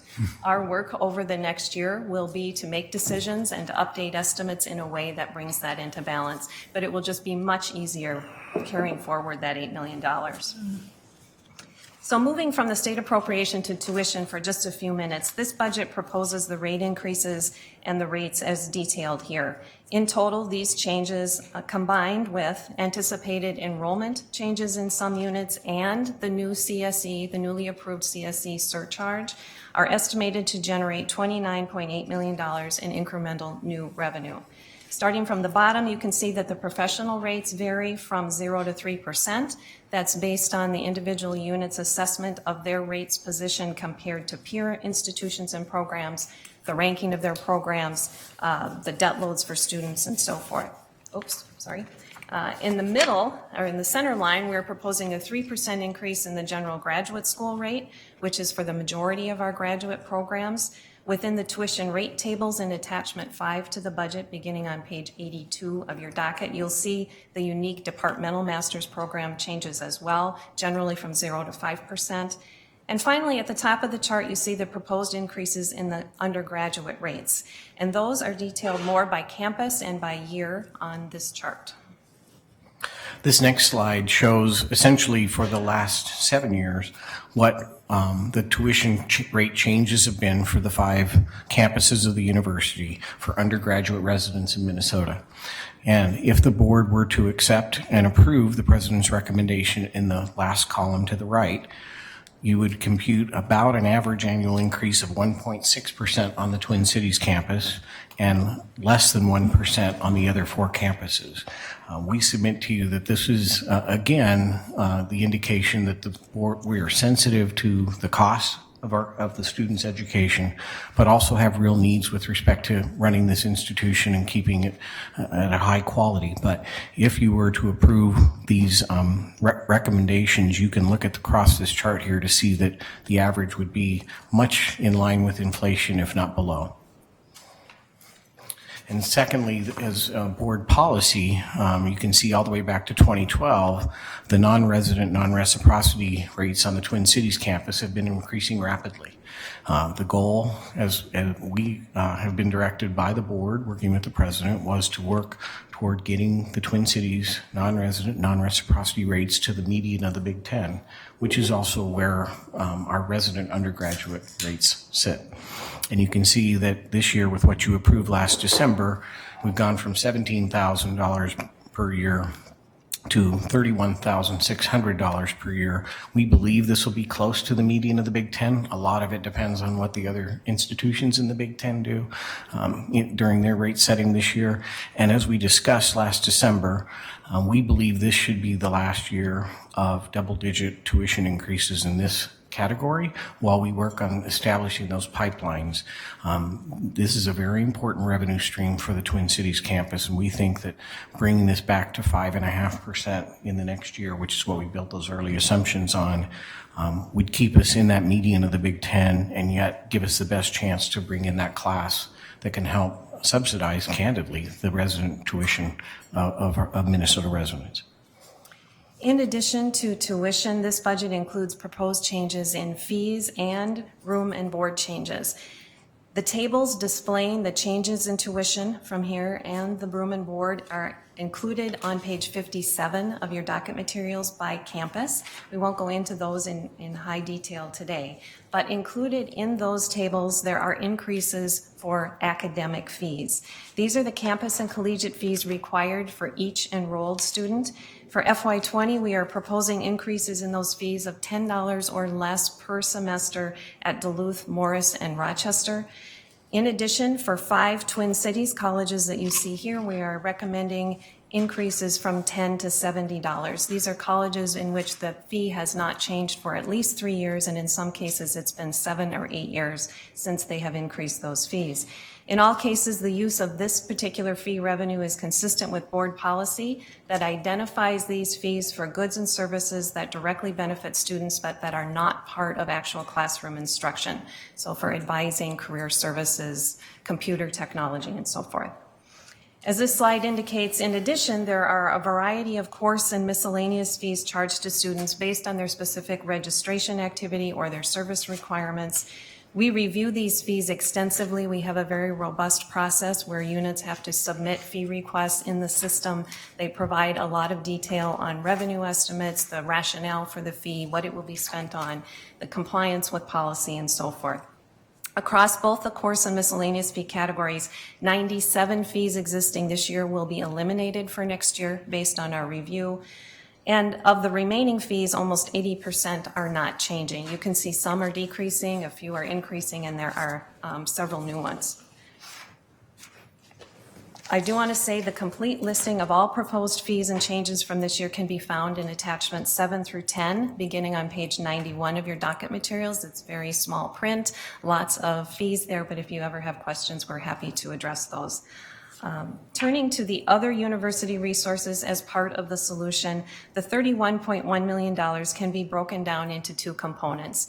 First, $14.4 million from miscellaneous sources. This includes increases in other revenues. That's primarily ICR in some units and sales income in some units. It also includes FY19 tuition that is coming in above budget, again in some units, that is uncommitted to anything recurring and therefore can be used to help address FY20 cost increases. The largest portion, the second component, is actually the $16.7 million from unit-level expenditure reductions that frees up existing resources to address higher priority needs. As in past years, this is primarily accomplished through the elimination of positions or through salary savings from turnover or restructuring of appointments. Approximately 84% of the identified actions are in this category, with the remaining 16% coming from general operating reductions, such as maintenance, travel, general supplies. The planned $16.7 million can also be broken down in terms of its impact on mission activities versus administrative activities. Thus far, units have responded with $7.4 million of administrative reductions and $7.2 million of mission reductions. Examples of what they are planning to do are included in the budget beginning on page 60 of the docket materials. In addition, we later in the process decided on the higher level of reallocation, so some units received reallocation amounts higher than their original target. We have not yet heard from them what they plan to do in response to that. So this fall and next winter, we will be learning from the units what they're going to do to understand that final $2.1 million reduction. It will obviously be either mission or administrative in nature. Now, turning to the expenditure side of the budget, on an all funds basis, we are projecting total expenditures of approximately $4 billion. The distribution of expenditures by function, as shown in this pie chart, shift very little from year to year between the pieces of the pie. The $4 billion represents an increase over FY19 of 3.3%. That growth factors in the 2.25% increase on salaries, plus associated fringe benefit cost increases, plus an additional $20 million of new spending on positions as a result of the increased revenue to the medical school from the recent agreement with the Fairview Health System. In the other categories of spending, the projected growth is in the 1% to 2% range. Plus, there's an additional $10 million, again, from that Fairview agreement on general operating expenses in the medical school. Without that $30 million of transitional funding toward a higher base level of spending in the medical school, the overall increase in expenditures would be 2.6% over this year. We can now address in more detail the incremental spending changes for FY20. As President Kaler noted in his opening remarks, compensation for our faculty and staff remains our top priority. Across all funds, the compensation increase is estimated to be $75 million. Reminder to the board that the compensation pool is distributed locally and that consideration of meritorious performance and market data is what each of the units do when they allocate these funds. Again, we had started the year, for your recollection, at 2.5 to 2.75 was what we were hoping to put in for salary increases across the university. Given the state appropriation and given the climate we're in, we've pulled that back to 2.25% in the president's recommended budget. The other piece that non-compensation investments with respect to core units, we are recommending $23 million to address operating needs, and $14 million of that is basic faculty, student research needs in various units. The Tate building, the Tate renovation came back online with a much better building for the College of Science and Engineering, more square footage, higher utility costs, higher custodial costs. That cycles back into the College of Science and Engineering's budget. There's faculty salary compression in some targeted areas where we're losing faculty. Library collections continue to be a challenge across this country. Our BSL-3 lab safety enrollment growth at UMR, as approved by the board for the bold plan for them to move forward. Additionally, at the bottom of the slide, we've dedicated $8.6 million to structural imbalance issues above cost covering the projected fiscal year 20 cost increases, the majority of which is compensation. And in this case, we've just dedicated $400,000 to Morris, $300,000 to Crookston, $800,000 to the Vet Diagnostic Lab, $800,000 to Minnesota Extension, $500,000 to the university's healthcare outreach center in Minneapolis, and we'll talk here in more detail about the $5.2 million for the law school and the $0.7 for UMD. The two most challenging structural imbalances we've worked to address in this budget are the law school and the Duluth budget. The law school has a combination of solutions. $700,000 of this is school tuition and reallocation for them. Another $3.7 million is tuition that they intend to bring forward with their enrollment targets looking good. And as to year 2 of the plan that the administration brought forth to the board last year, year 2 would suggest $1.5 million of additional O&M to the law school.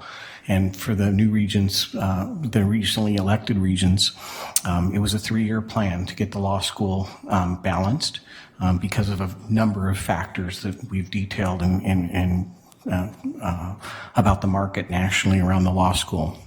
So it is a multiple set of solutions to get the law school there, and we believe this solution, along with one more increment of $1.3 million in O&M in fiscal year 21, we're very hopeful that the law school will be in the black and not need additional help in this regard. With respect to the Duluth campus, what this budget provides is $2.3 million of Duluth increased tuition and reallocation. An additional $2.5 million of new O&M covers their comp and their cost pools, and another $700,000 of new O&M, their non-comp cost increases. And after all of that, we reduce their structural imbalance to $4 million. About in 2011, 2012, the structural imbalance on the Duluth campus was $9 million. So we continue to make progress there. It's not easy work for the Duluth administration, and in a budget that this is challenging, we would love to do more in this regard, but this is about what we could do in this year. We also have some other non-compensation investments in 3 categories that are detailed in the budget. This includes roughly $2 million to pay for known cost increases for software licensing and maintenance and leases, and an estimated cost increase for utilities. It includes $1.3 million for a variety of student-related initiatives, and $6.8 million is recommended for a number of high-priority investments across a variety of units, including, as examples, enhancements to public safety on the Twin Cities campus through the addition of 3 police officers, $3 million of the estimated College of Science and Engineering surcharge revenue that is committed to scholarships, faculty, and facility improvements to benefit students in CSE. And we are proposing $1 million be held for President-designate Gable's early initiatives. The full list of investments can be seen on attachment 1 to the budget, which is on page 77 of the docket. In summary, Mr. Chair, we believe that this budget invests in only the highest priority items to maintain excellence, and it does so by incorporating a tuition and fees plan that is responsive to students and sensitive to the market conditions. And it also does so by challenging all university units to continuously prioritize and improve efficiencies in order to move resources to areas of higher strategic impact and need. And with that, we are happy to turn the conversation over to you and are available for questions. Thank you very much. Thank you, Associate Vice President Tonneson, Senior Vice President Burnett. I'll remind my colleagues that this is not up for a vote today, so it is just for discussion. And I think we will probably have a very robust discussion on priorities. We've got some regents ready to speak, so we have Regent Beeson, if you would like to lead us off. Thank you, Chair Anderson, and thank you, Assistant Vice President Tonneson and your staff for putting together this budget. And for those that wanted additional touch points during the year, I think this process has met those requests. We've talked about the budget through the year in different ways, and today is certainly part of that process. I do want to point out, and the existing members of this board know what my position on our partnership with the state is, and the new ones are going to understand very shortly. But this continues really a 15-year of defunding by the legislature and by the state of Minnesota. And I'm not going to be an apologist for the legislature when I say that we have fallen behind K-12, we've fallen behind transportation, and we've fallen behind certainly healthcare. So we've had to pivot this institution relying on philanthropy and relying on other revenue sources. That's just the way the numbers are. And I'm unwilling to lower this tuition increase by taking it out on the backs of our employees when other public employees, both the state and local governments, are at equal or more compensation increases. I'm really unwilling to sort of take it out on our people. Also resistant to move money out of the investment. I mean, this is a really deeply troubled industry we're in. We all know that. But we're not at risk like most of the institutions, public and private, around the state and around the country are. And so my business training is that we should be going harder into the investment. We should be putting more money in. We should be advancing our excellence. We should be moving ahead. But this is a pretty modest investment amount of money. I will note, and you see the money that we're getting from Fairview, this is a breakthrough. It's the first year. This is great work that the administration, the board's done. Look forward to seeing what that business plan looks like for how that money is going to get deployed coming through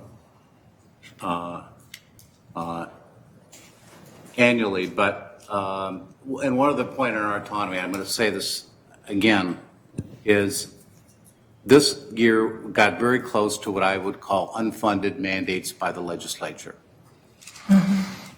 dictating what we can do without providing resources for it. So questioning whether we should have online courses at costs that are less than classroom costs, I think it's really inappropriate. We're running the business and not the legislature. And it's the same with the issue 2 years ago of putting students positioning of approving a referendum when we have fees over. They don't have a say in that. They don't have authority. That's our job. I'm just saying this for the record for the new members, frankly. I'm laying it out. Look forward to hearing the input from other colleagues about the budget. And again, I want to thank the administration for the work in bringing this to us today. Thank you, Regent Beeson. Next on the list is Regent Powell. Thank you, Chair Anderson, and thank you, presenters, for the very hard work, the clarity, of this budget. I think that it's increasingly focused on the drivers, which I personally think helps the board, focus on the things that we should focus on. And also, I just want to acknowledge how responsive you've been to, I'm sure, a deluge of questions leading up to this meeting. So I appreciate all of that. And there are a million places you could dive in. I want to dive in on a cost a driver that is concerning to me, and also some additional sources of tuition revenue. These are questions. The first question has to do with medical expenses, which are really a huge component of the budget. It's $250 million. And I think increasing at one of the highest rates, high single digits, 8% this year. So really big increases, almost $20 million this year and over $15 million expected next year. So it's a real, obviously we want to have good health care, but that kind of increase, I mean, if every year we're going to be 15 to 20 million, more, in the hole that we, just to stay even with health care, that just makes all the challenges that we have, which, I'm sure you're going to hear about, more difficult. So the question really today to both of you is, and I know that that part of this year is the comparison's a little bit weaker, but I think Senior Vice President Burnett, you indicated it really is above trend, and it's worrying. So I'd like you to comment a bit on that trend and how we can approach getting it under control, getting it back down to the 2 to 3% level, which is where it's been historically. Second question I have has to do with some new sources of revenue, NRNR, which you touched on, and I'd just like you to maybe give some commentary on if that's coming in, if our expectation is that that's going to be realized the way we had hoped it might, and also the surcharge that we approved earlier in the year at the College of Engineering, which is very significant and gives them, I think, very a significant incremental revenue, and if any, is that going to sort of implement as we had planned and bring the revenue in? So those are some initial questions for you.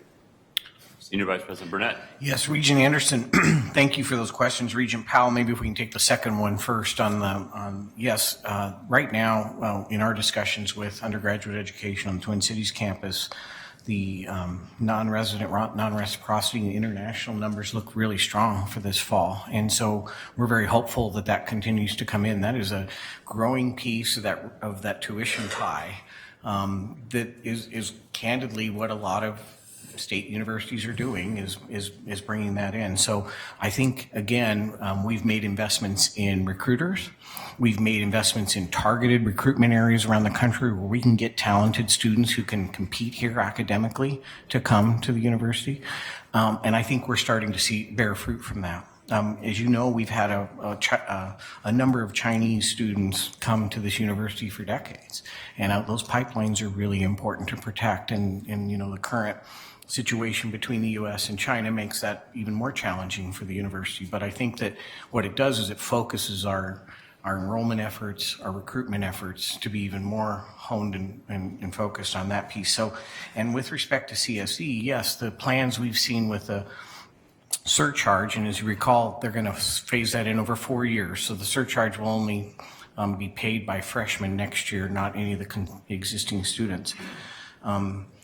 They absolutely have a plan to, one, add faculty, to remodel parts of areas when the English department moves to Pillsbury Hall in 2 years, to be able to expand computer engineering, because we have demand and we have employers looking for those computer engineers, computer scientists coming out, data scientists. So they are absolutely doing, and what we've seen in the budget plans for next year is the beginning of that, because it's going to take 4 years to ramp into that, and the space won't be available really in big numbers for 2 years. With respect to the medical expenses, I'm going to ask Associate Vice President Tonneson to talk about it, but please know that the Office of Human Resources under Senior Director Ken Horstman's leadership are already beginning discussions on our health plans. We've been self-insured since 2002. They just did a big RFP on our dental plans that yielded very good results for the university from 2020 to 2026, where we're actually going to see some really moderation. So they're being very proactive.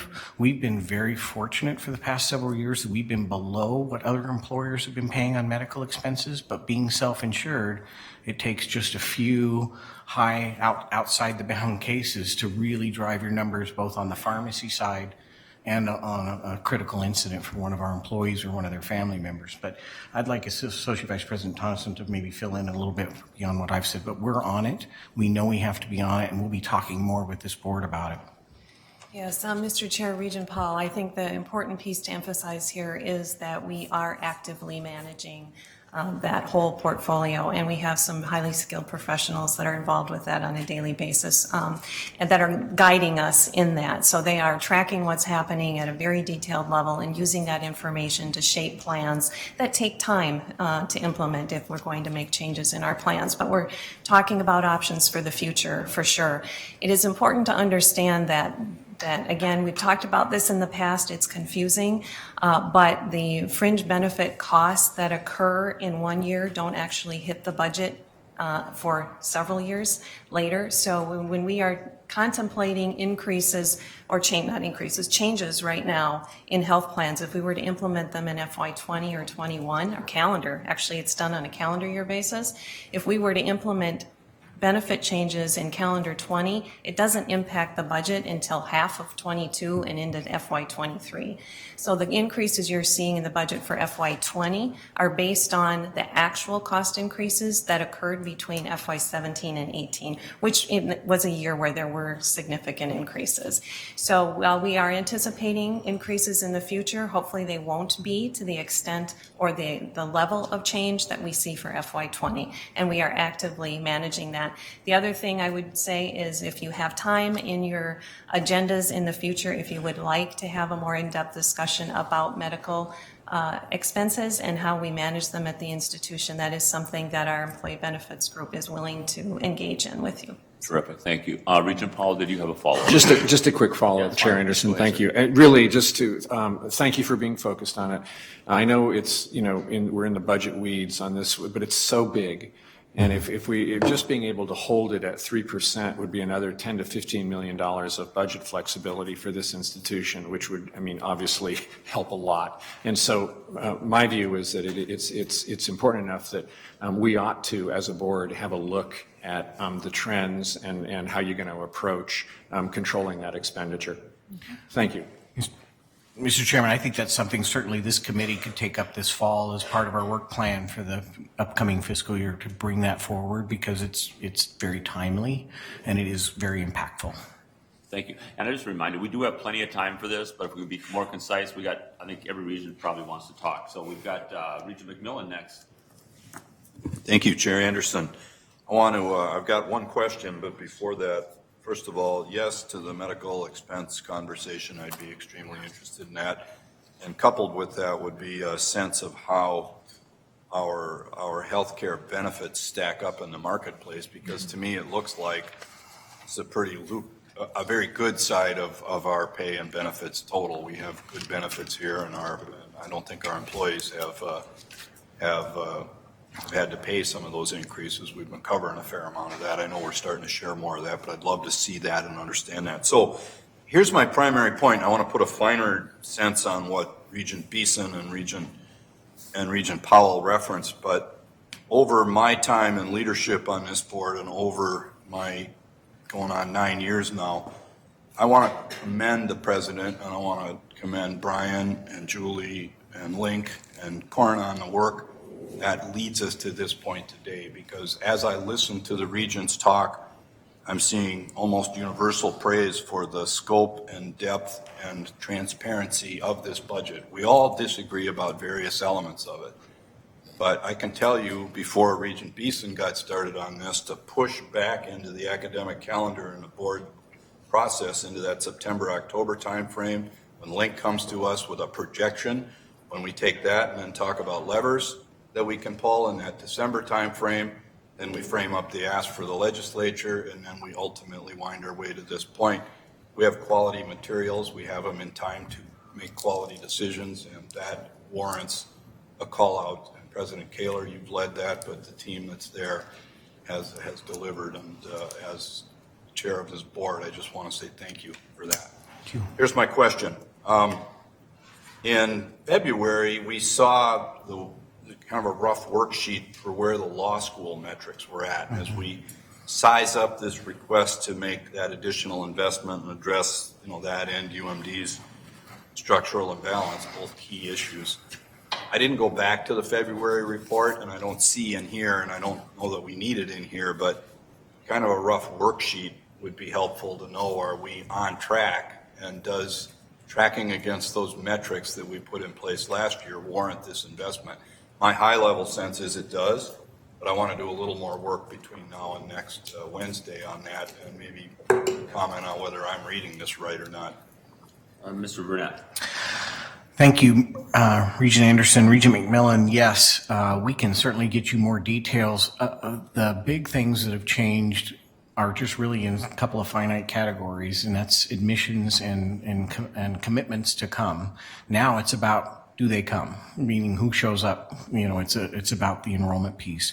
We can certainly get you where they sit. We would not have brought a recommendation for an additional investment if they weren't hitting their targets and doing what they did. That was the agreement we felt both between the board and the administration. The great news is if they hit where they're at, they may be exceeding their expectations. I mean, the good news is I'm very hopeful that we've turned a corner on the enrollment piece for them, and that the enrollment looks very strong for this fall. They are on target on their cut plan, and I think they are very focused on getting this resolved in the next 2 years. Would you agree, Associate Vice President Tonneson? Mr. Chair, Regent McMillan, very much so. We are tracking it very carefully with them periodically throughout the year, and everything is meeting or exceeding our original plans, which is excellent. Thank you. Student Representative Schlief. Thank you, Chair Anderson, members of the board and presenters. I just have a comment. It would be unjust as a student to not speak about the tuition. So the big thing for me is that the perspective that it's less than $1 a day in a tuition increase, that's still a challenge for a lot of students, including our increasing number of first-generation college students like myself, minority students, and especially those that are supporting families or have their own families. So those individuals oftentimes have to take out large amount of loans to be able to pass and cover their tuition. And the fact that we are looking to increase this tuition again is a little bit disheartening, especially considering the fact that a lot of these people, including myself, have to take out loans to even consider, sticking with this university. So in addition to the increase in tuition, the increase in student fees, that equals more than $1 a day. For example, the 3.5 increase in cost for the TC undergraduate students.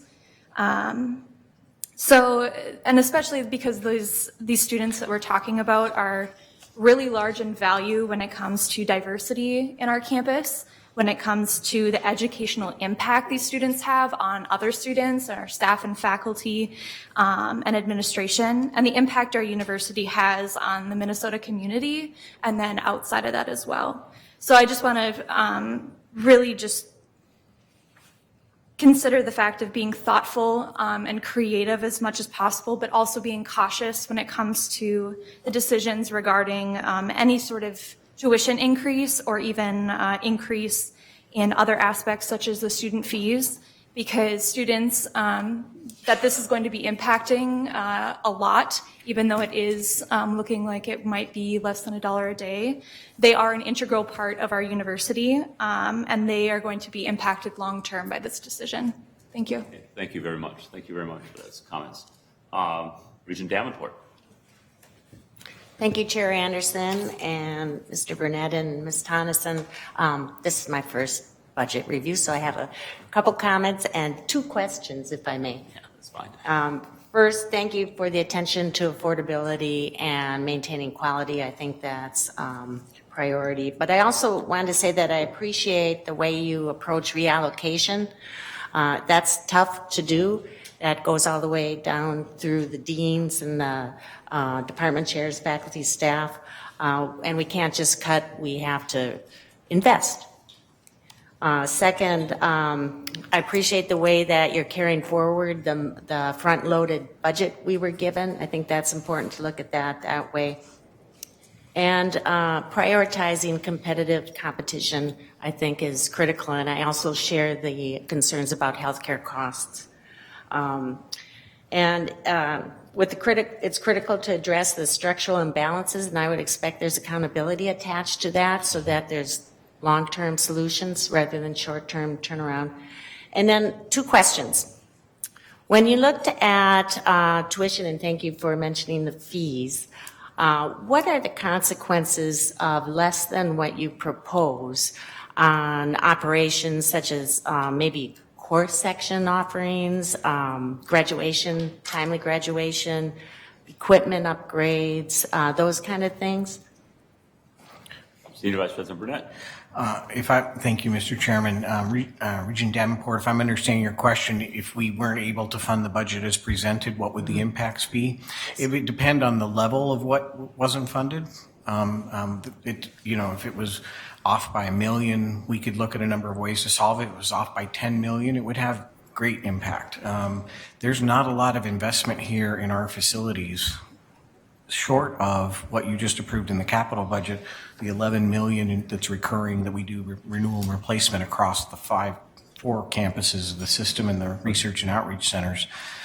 So really what we'd have to do if it was a big change in the revenue coming forward is re-examine the compensation or re-examine the help we could do on the structural imbalances. And then that just pushes that down the road to the next budget year to solve. So in a lot of ways, what we tried to do in this budget was be thoughtful about trying to make headway to get a number of units in a better financial position and with the accountability, as you said. But I think it would depend on the level of reduction that the board would want to take on the revenue side would then dictate what our response would have to be, what lever we would pick to bring the budget back into balance. Thank you. Thank you. You have a follow-up or? Second question, if I may. Second question. Given the nature of the appropriation this year and it being front-loaded, have we ever considered, discussed having, setting the tuition on a 2-year basis rather than year by year? Mr. Burnett. Thank you, Mr. Chairman. Regent Davenport, Associate Vice President Tonneson's been here 25 years. I'm on my 3rd year here serving the university. I'm going to turn this question over to her, but it's an interesting question, a bit challenging in the middle of a presidential transition, but it's something we do know several things about next year's appropriation, absent some big change at the state level or economic change that would affect Minnesota. Mr. Chair, Regent Davenport, in my time at the university, I can't say ever, have we ever, but in my time at the university, I remember having the conversations. It has been brought up in the past. I do know that our admissions people would love that, to know what the tuition increase would be for the 2nd year. We have never seriously brought it forward as part of a budget recommendation to the board. It's been, I think, more a conversation about how sure are we on our ability to impact the other levers in the budget where we would want to tie for a year in advance the tuition revenue increase, but it is something that certainly has been discussed and we'd be happy to discuss it. Thank you. Regent Myron. Yes, thank you, and thank you to our presenters. Thank you, Chair Anderson. I, like my colleague, am new to this process, so my questions may be very elementary at this point in terms of understanding the budget. I'm trying to understand, and I recognize the reality is we're talking about approving a budget for the 2020 budget, but you've also given us a glimpse of what the 2021 budget, what you're anticipating it might look like. And in part because you wanted to explain what we're doing with that $8 million that we're holding back from the appropriation this year from the legislature. So I'm looking at the slides that you presented that were at pages 131 and 132 of your presentation where you show us in very executive form what the budget framework is for 2020 and what you're looking for, what you're anticipating for 2021. And I'm trying to understand the differences because when I look at it overall, everything in 2021 that you're talking about seems to be going down. Well, let me put it this way. On the revenue side, it seems to be going down, and including tuition revenue increase, unit allocations, unit other revenues. And on the expense side, similarly, for example, compensation is going down, et cetera. So I'm trying to understand, it seems like you're anticipating less revenues and less expenses in 2021. And if I'm reading that right, I'd like to understand why. And then I do have a second question in particular about revenues, but go ahead. Okay, panel. I'm going to ask Associate Vice President Tonneson. We do budget conservatively looking ahead, but Julie, why don't you take this one? Mr. Chair, Regent Mayron, yes, that's answer one. We do tend to be conservative, and actually a lot of our units are conservative as well when they do their budgeting. They tend to underestimate revenues and overestimate expenditures just on purpose to make sure that they come in balance, because that's a value that we hold. However, in addition to that, what you see, generally speaking, at a really high level when we do a tuition revenue estimate, for example, we assume stable enrollment. We don't go out to the units initially when we do an early estimate and say, what do you think is going to happen with your graduate enrollment or your undergrads or your mix of students and that type of thing. So what this represents is a straight rate increase on our current enrollments. Then when we circle back with the units, we refine that during the budget process to the extent where some of them definitely, and we also look at all of the other rates. So some of their departmental masters, for example, might be going up more than the standard. And we look at all very detailed information to come up with a revenue estimate. And it does tend to generally be a little bit higher than what our central estimate is. So that's partly why you see that drop in the tuition revenue estimate here. On the reallocation side, it's probably a rounding thing, because I think we are from FY, which we didn't break it out actually on this one. Within that 31.1 million of unit resources, there's 16.7 million of reallocation. So this is 16 in 21. That's about the same. The other revenues, I will say, I will take a minute here to explain. That was going to be part of my question of why the significant reduction in other revenues, yes. Right. In the current year budget, or for FY20, we are estimating $14.4 million of revenue from other sources, and we drop it to 1. And again, if you could, excuse me, remind me what is falling in the bucket of other revenues. Other revenues. Sure. Yes. Sure. Within that category it depends on the unit. Okay, so each unit is kind of different. But when we go through, some of it is tuition revenue above budget in the current year. And when we look out, we don't plan for that. All right. But in the FY20 budget, we are counting $4.8 million of tuition revenue coming in this year that's above what they budgeted. Now, why is it above what they budgeted? It varies. Sometimes it is enrollment or registration changes that generate more credit per credit tuition. Sometimes it is that they were conservative in their budget. It isn't a change of rate. It's just a change of actual compared to what they thought was going to happen. When that happens, we then can count it the second year. I do anticipate that to happen again, but I don't want to count on it. So that is a conservative piece. So I do believe the $1 million is short for that. In addition, in there is ICR revenue, which is the recoveries we get on our sponsored research to cover overhead. That also varies year by year and unit by unit depending on what awards they get. And again, we tend to be conservative on that. We have units that will not budget increases unless they know they're going to happen. And so I can't count them in that regard. The same is true for external sales revenue. They don't want to estimate that and the growth in that until they get much closer to the activity. So a year in advance, we're not going to estimate that. So a number of these kind of fall under that being conservative realm, but that's why on the revenue side, each one kind of has its own answer. But That's what you see here. I mentioned will change. It absolutely will change. The revenues will be higher. And the last thing I'll say is on the expense side, the reason that the compensation expense goes down is an estimate, an early estimate of fringe. The healthcare cost increases in particular, we didn't build in as much of an increase. We weren't seeing quite the growth for 18 to 19 as we did for 17 to 18. So the fringe benefit costs are a little bit lower in that FY21 estimate. Thank you, Associate President. If I can just also point out one Senior Vice piece. President Burnett. Thank you, Mr. Chairman, Regent Marion. Also, if you take the 8 million that we're holding for the second year and add it to the 1.7 above, that's 9.7 versus 12.8 this year. So state appropriations already starting the year 3 million of a less of an increase in the second year of the biennium. So to Julie's point, you put all those together, and that's why you see resources projected at 45 million versus 81 million. So it's a combination of all those things.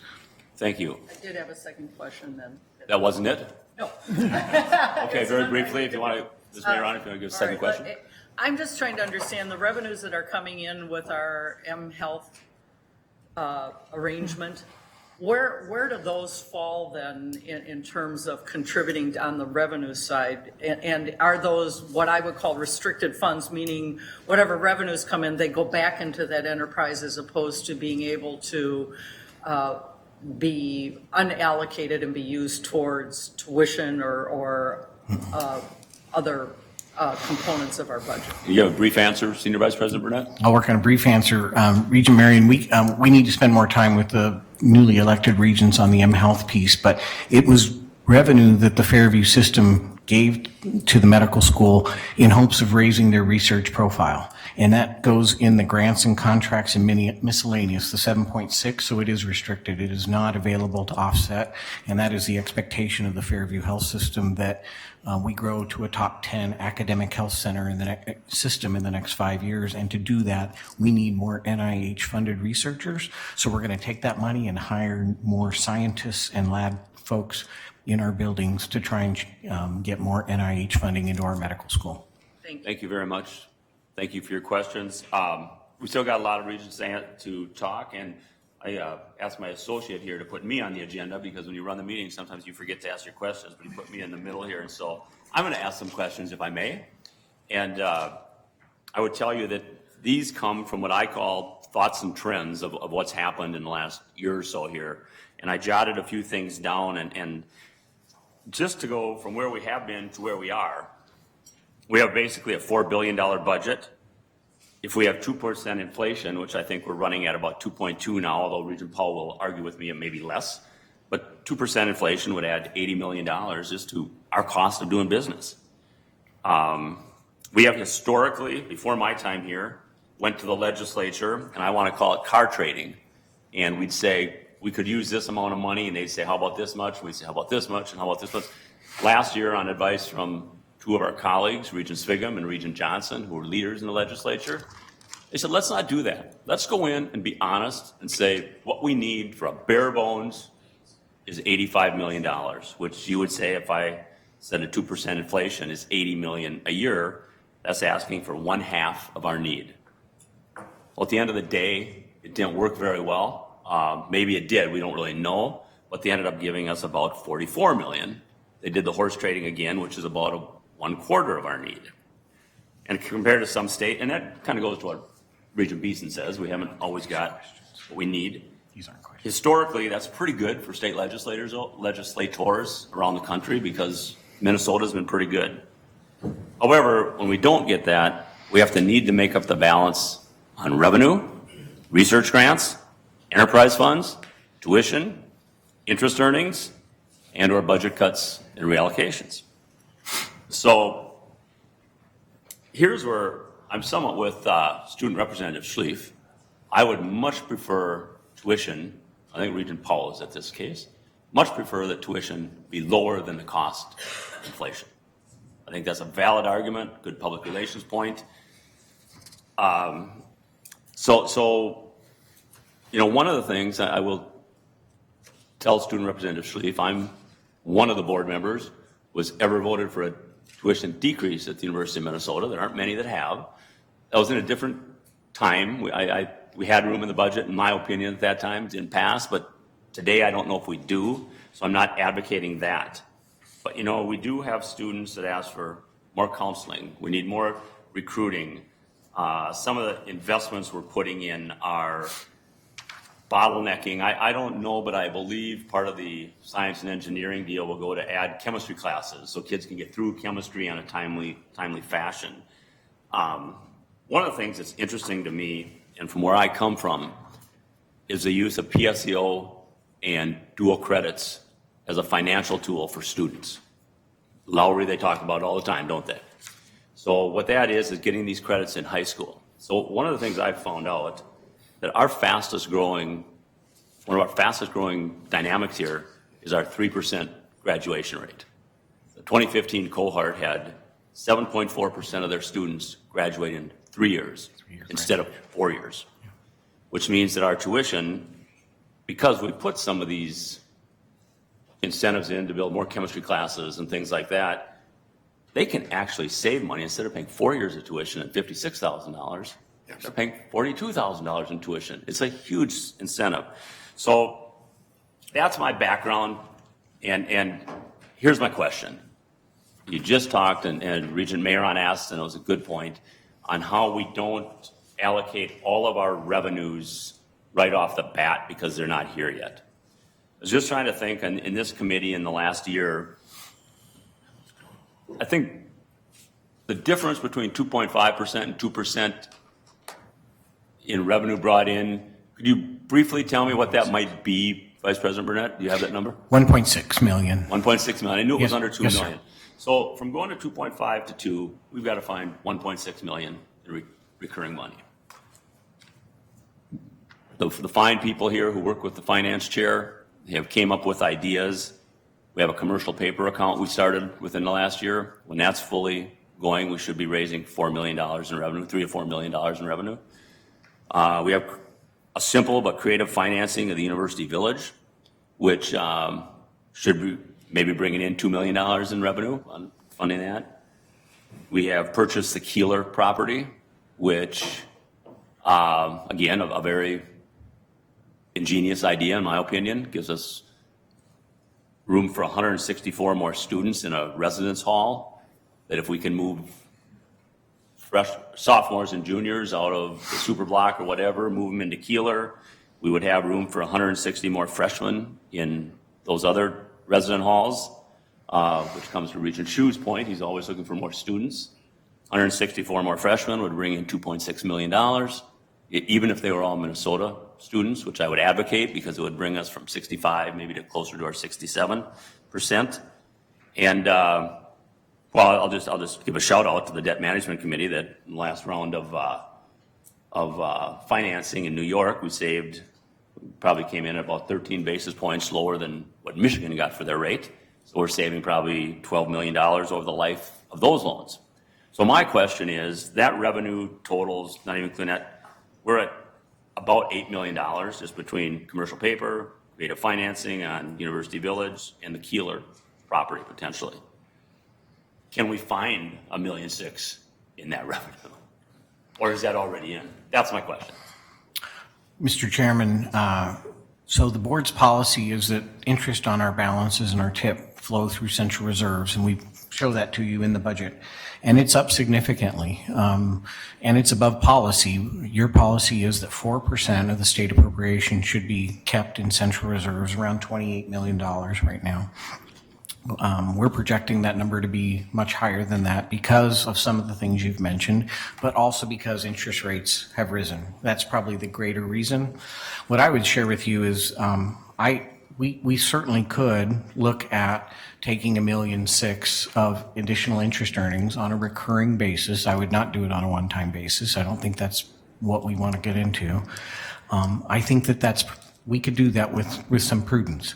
I think you have to be careful about not doing too much of that because we've seen what happens with that with states and public pensions when they bet that they're going to get 8 or 9% on their returns every year, and it just doesn't happen. And now you have a pension system that's 70% funded when you have all these needs. So I think there's great lessons out there about being thoughtful about the level, But, and I need to defer to President Kaler on this as well, but I do think the revenue's there. Associate Vice President Tonneson and I have talked about, if that were the decision of the board, I think our top recommendation would be to fill it with the increment of the interest earnings that we've done through the methods you've talked about. And trust me, I'm the most conservative financial planner in the room, okay? So, but I would just say, I just throw that out there. That's the only answer I need, that we have brought in through these smart deals, in my opinion, from many of our staffers who have brought these to us.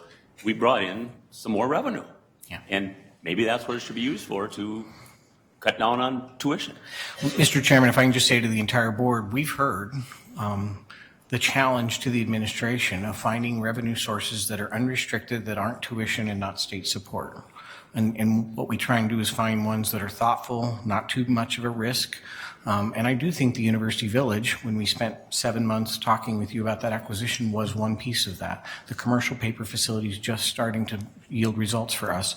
But I think it's a reaction to you all challenging us to look for ways to generate other unrestricted income that's not tuition and state support. So I would give credit to the board for asking us to look at different ways to do that. Okay, so that's my 2 cents. I'll get back to chairing the meeting. So Regent Simonson is next.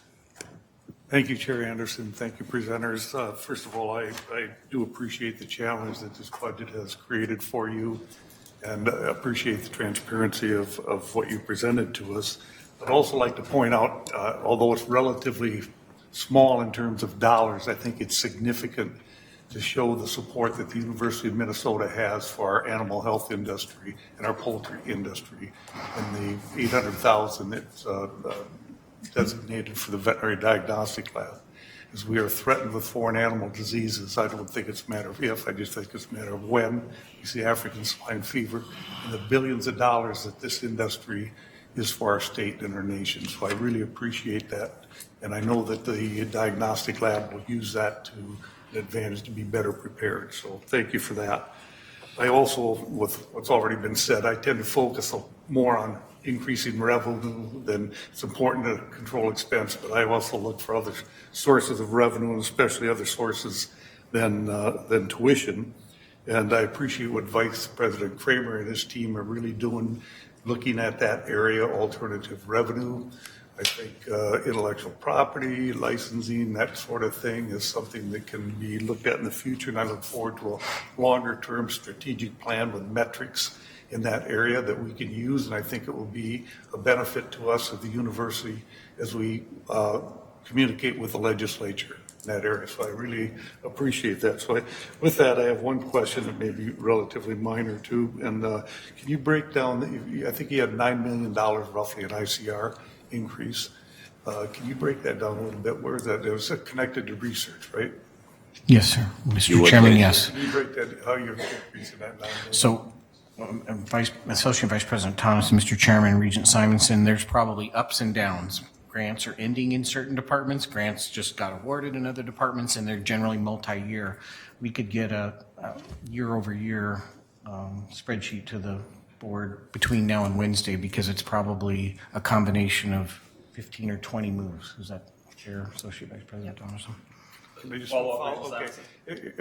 Where I'm really, and then to break down, as I understand, like NIH and other funds don't contribute as much as private funds to the, private funds are like 45 to 50% ICR. Is it not? It's actually the opposite.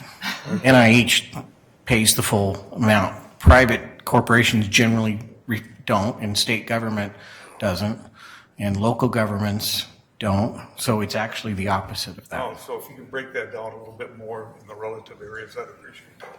And it changes year by year. So that's why, as Associate Vice President Tonneson was saying, we're up this year.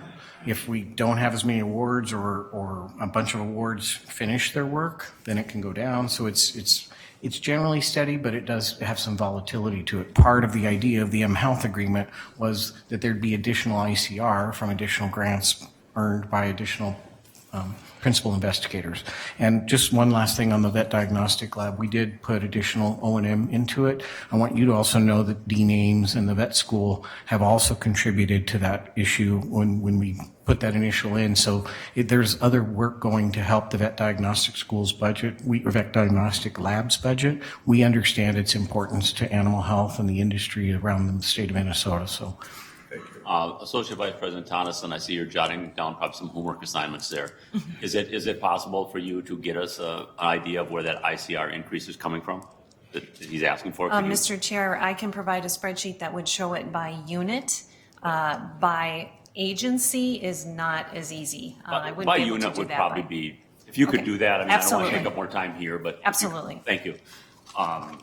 Regent Chu. Thank you, Chair Anderson. Thank you, presenters. Thank you, colleagues, for all the great questions. It saved me a few questions. Allowed me to ask a few other ones. So I'd like to start out with this less than $1 a day increase. And, you know, yes, although it doesn't seem like a lot of money, but how about if we gave them back $1 a day?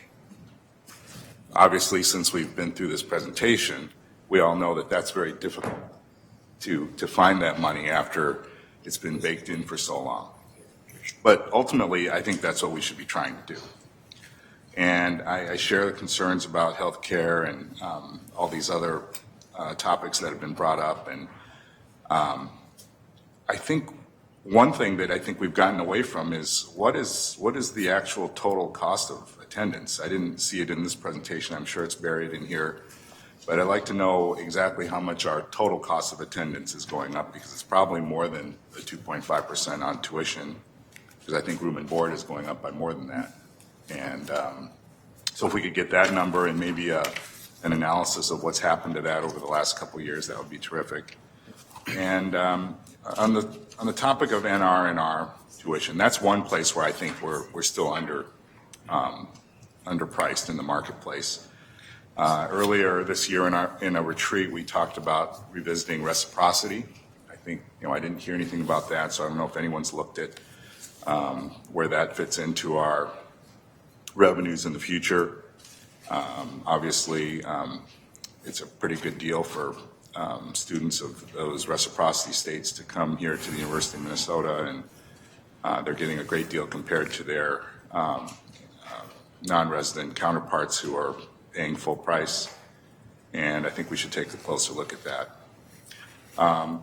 The NR number that we've talked about, I think, Vice President Burnett, you said something about we're at the median of the Big Ten. Is that something you said, or? Do you have more questions? We'll get the questions answered, and you jot them down to answer. Regent Chu, thank you, Mr. Chairman. We are aiming for the median of the Big Ten. We won't know if we're at the median of the Big Ten till we see the tuition schedules for the rest of the public Big Tens later this summer. Thank you. Go ahead, sir. Yeah, and that's what I thought, because I think at the last time we looked at it, we're still like $5,000 below what the median of the Big Ten was, and I don't think anybody's lowering tuition, so I think, the number's going to get bigger as we go along. Regarding the law school, everyone here knows that I've been concerned about the law school and the investment that we've made, which is, I think last time we talked about it was about $50 million, and to me, that's just too much. I think if you're talking about a few more $1 million over the next couple of years, I'm okay with it as long as it's not baked into the O&M dollars. I think if we think that that's a temporary phenomenon, let's not bake it into O&M, because that just means that they're going to expect it for forever, basically. I know it's possible to get O&M money back, but it's really, really hard once they bake it into their budget and their operations. So, and just one point about the law school. I mean, everyone I run into who's a law alum or interested in law school, they say, you've got to put more money in the law school. You've got to keep that top 20 ranking. And I said, well, what's that worth to us? Is it worth $50 million? And everyone says, oh no, it's not worth $50 million.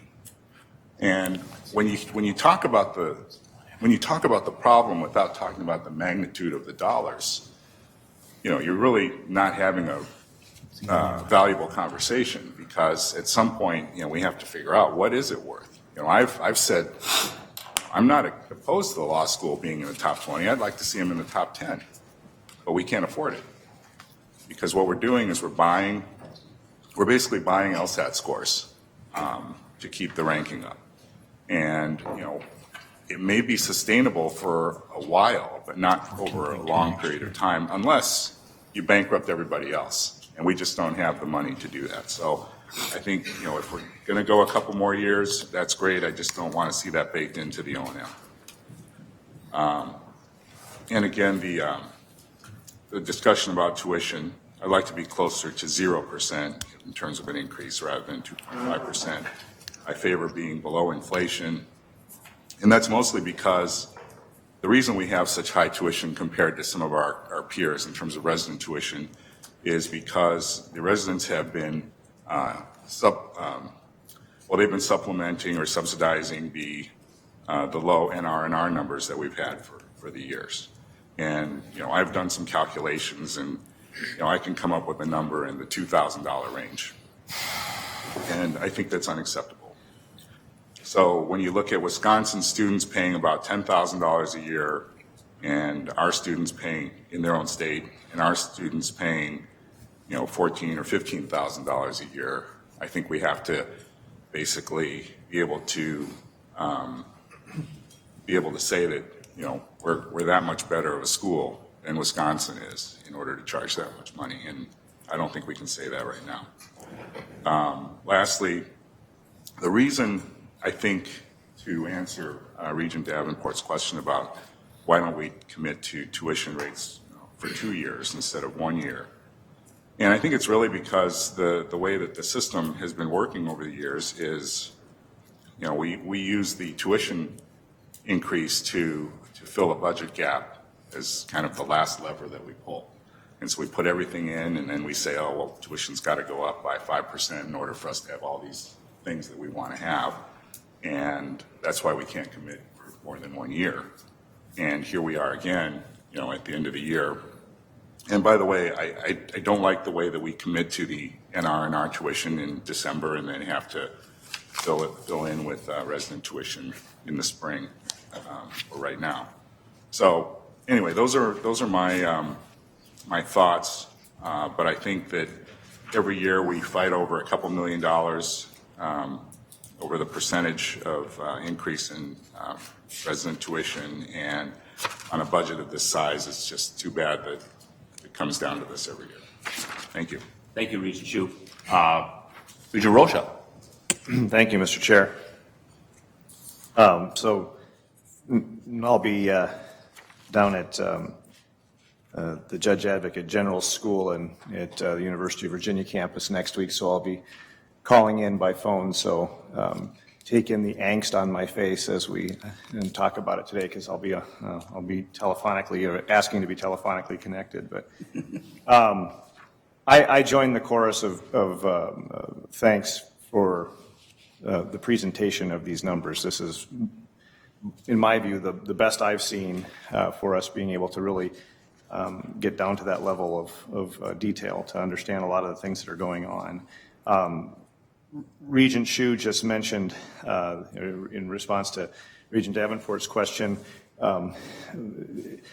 over a number of years, there have been conversations about trying to give some sense of continuity, and I think Regent Chu accurately described the fact that the uncertainty is really the reason why we haven't been able to do that. We've talked about having fixed rates from the time you come in so that you would know what you're paying for 4 years, and the main concern has been that it shifts the risk to the next generation of students, that if the numbers don't come in, and we've tended to see the trend going up from a cost standpoint, you could have this block enjoying controlled tuition, but then the next group would have substantially higher to try to make up some of those gaps. And so it's I always warrants a conversation, but that is what we've seen, is just the fact that there's this uncertainty factor, and once you make that commitment and people are relying on that commitment, it's very, very hard to adjust it at that point. So, but I appreciate the raising of the question. I want to talk about just a couple different things. This is more by way of input than by way of question. When we talk about the legislature's 3% number, that seem to give us a pretty wide gap. My understanding from conversations I've had, and this it makes sense. I prefer to let people speak for themselves, but the 3% was really a driver with respect to Minnesota State, because there was a lot of frustration on the part of Minnesota State in the past tuition freezes, which have put their campuses in some really tough spots when they've had financial issues that they haven't been able to address. They don't have quite as many levers as we have to pull. And that the 3% then added to the university was trying to treat the two systems the same. Now, I wish they would have treated us more the same on the funding side as well, but in terms of the 3% number, I don't think that there was a specific signal from the legislature that they thought 3% was a good number. In fact, there's been a lot of feedback from legislators that they'd like to see us work very hard to maintain affordability as much as a freeze or better. The conversation for our the new class of colleagues, Regent Beeson, is an important voice. The maintaining the autonomous relationship between the university and the state. I think that's an important conversation. As he knows, my response has been we're roughly as autonomous as an 18-year-old who lives at home and relies on his parents' car to get around. Yes, technically you do make your own decisions, but we have a lot of accountability when we look to the legislature that not only provides us a substantial amount of money every biennium, but also selects the members of this board. And so it's that line. And I think that without Regent Beeson's commitment to that, sometimes you can move way too far the other way, where suddenly we become simply the conduit of the legislature when we need to exercise that independent judgment as the subject matter experts and those selected constitutionally to do this. When we talk about the state employees, the similar increases with the state employees, I have a hard time really talking about that in a vacuum, because we're talking about a very different base. There are certainly categories of state employees that perform similar functions, and they're in kind of a different compensation category, and that's even within Minnesota State and the university in higher ed by itself. But I do appreciate the commitment to making sure that we're supporting our employees and staff, and I do believe as we go forward into the strategic conversations, we're going to get more into the grist of where we are as an employer, and through the HR function to really understand where are the areas where we need to maybe provide more support, and some of the areas where we may be able to capture some efficiencies that will help us deal with other things that are important to us. I would say one comment I want to make when we talk about being in the middle of the pack for resident tuition, in the middle of the pack for non-resident. I understand that, and it does give us sort of a target, and I think we've made some real success, had some success in that way, particularly because we were starting from being among the highest in resident and the very lowest in non-resident. Mm-hmm. But I don't know very many enterprises where shooting for the middle of the pack is always the ideal goal. In fact, I would, when I think about resident tuition and non-resident tuition, I believe is market value. That's where we should be for non-residents. For resident students, it should be about access to the excellence that you can receive only at the University of Minnesota within the state.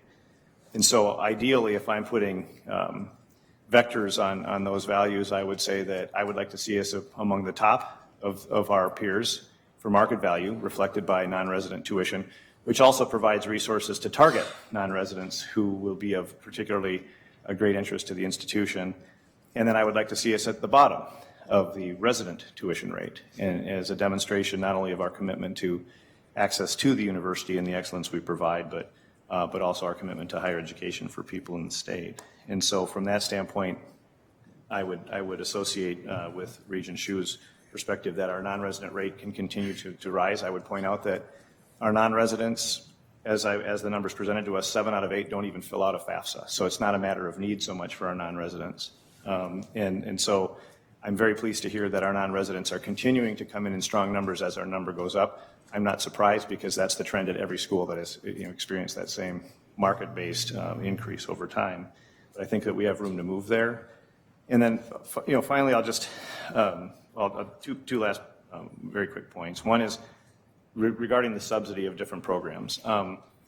We're doing it a little bit at the undergraduate level. We have some academic units where there is capacity that were not filled at this point. One of them is my first undergraduate experience with CFANS. I was at College of Ag. And we do have some capacity there. And that also tends to give us the opportunity to attract more students from parts of the state right now where we're not very well represented in enrollment. And there's a cost. Some of that has an impact on ACT scores and so on and so forth. But I think that understanding the cost of not admitting those students, both in terms of the economic impact, but also in terms of the sort of the political dynamic for maintaining support from the legislature, I think we need to really continue to push on that point. But with respect to the professional school, if you just look at the numbers, UMD's structural imbalance is smaller than our addressing of the structural imbalance, as the numbers that I saw, and maybe you can correct me if I'm off, but certainly theoretically I'm talking about the same thing.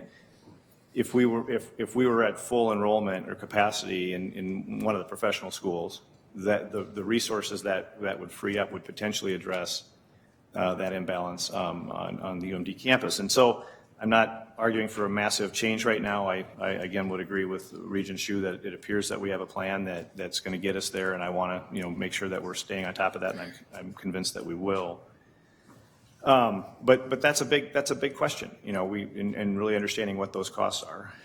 Last thing I'll say is and this goes back to the legislative conversation, and Regent Anderson, I appreciate your summation of what just transpired. We need to set the legislature up to succeed, to help us succeed. We need to make sure that we're giving them a basis to provide their commitment. I would note that the most valuable people at this board right now in terms of the legislative opinion would be the folks that just came through the process. And I would just point out that as you're on this board and you're not sitting in legislative offices day in and day out for what you guys had, 7-8 months this time? Years. You have an understanding of what legislative folks are thinking about the university and about making investments in the university. Eventually, you're around here so long. I mean, you're as long as Beeson, you can't even find St. Paul on a map anymore. And, so your input on this, I think, is really key to talk about this. I personally believe that we have somewhat of a chicken and egg issue. We say we need that money so that we can hold down tuition. And I'm hearing a lot of legislators saying, show us a commitment to maintaining affordability, and we will provide the funds to support that. And so I think this is an opportunity for us to work really hard. These are all significant numbers, whether it's 1.6 or 3.2 to bring it down a full percent, or do the math from there. I think that this is an opportunity for us to show the legislature that we are committed, that this is important to us. So when we go back to the legislature, whether there's a supplemental, and I think there's a good chance that there may be, there are people at this table who'd know better than I if that's coming, but to be in a position to say, look, we're going to partner with you. We want to maintain the excellence, but we're going to also put in there that we are so committed to maintaining affordability for Minnesota students that we're going to take on some of the hard stuff internally, and then you will partner with us in the long term. I think that will pay us dividends. It's the one thing we haven't tried yet, to be able to get the legislature on our side and start to reverse that trend of our legislative support melting, if not just by inflation, but in actual cuts. So that's my input. As I've stated before, I think that this is a reasonable approach based on the realities we face. I'd like to see us do more on that tuition level, and I think some of the conversation already addresses how that can be addressed, and I appreciate that. Thank you, Mr. Chair. Thank you, Regent Rocha. Student Representative Bean, we've waited patiently. Thank you, Chair Anderson. I just have a little bit of a follow-up on my colleague's comments from earlier, just looking at if we do have this raise in tuition, especially for high school students in Minnesota right now, if maybe want to go to the U their whole life, they've saved up for it, they've got ready for it, they just don't have that extra $1 a day. Is the university planning to make adjustments to the scholarships and financial aid that they have available for these students so that we can continue to let them get an education without having to take out additional loans? With all due respect to that question, it's a really great question. Could you comment on what it does? I mean, by the time the Pell Grant, the Minnesota State, and the Promise or land grant scholarships come into play, what those students have to pay? Yeah, we can do it briefly, Mr. Chairman. Thank you for the question. The Pell Grant is scheduled to go up, the Minnesota State Grant Program is scheduled to go up, and we still have our Promise Program. So for students with financial need, we believe we'll have them covered, and that's been the Promise Program from its inception, and that's not going to change with this rate increase. That doesn't mean it doesn't affect other students who aren't eligible from a need-based perspective for that. But we do see project Minnesota State Grant. The legislature did invest in Minnesota State Grant, and right now Congress plans on increasing the Pell, and that will largely ameliorate this for that group of students. Thank you. Thank you. Regent Kenyanya. Thank you, Mr. Chair. Thank you, presenters. I have an array of comments and then perhaps a question or two. Just some side comments for Regent Shu, who just left. There's speakers in the... Okay, all right, he could hear me. Just real quick, I'd like to continue that conversation. Oh, hey. I'd like to continue that conversation on perhaps a 2-year budget rather than using tuition as a catch-all. Perhaps maybe setting that before and then going from there. And then he briefly brought up reciprocity.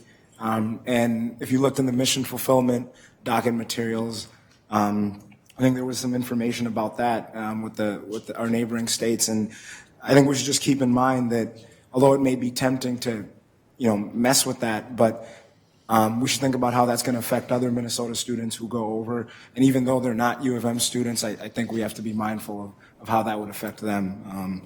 So onto the budget.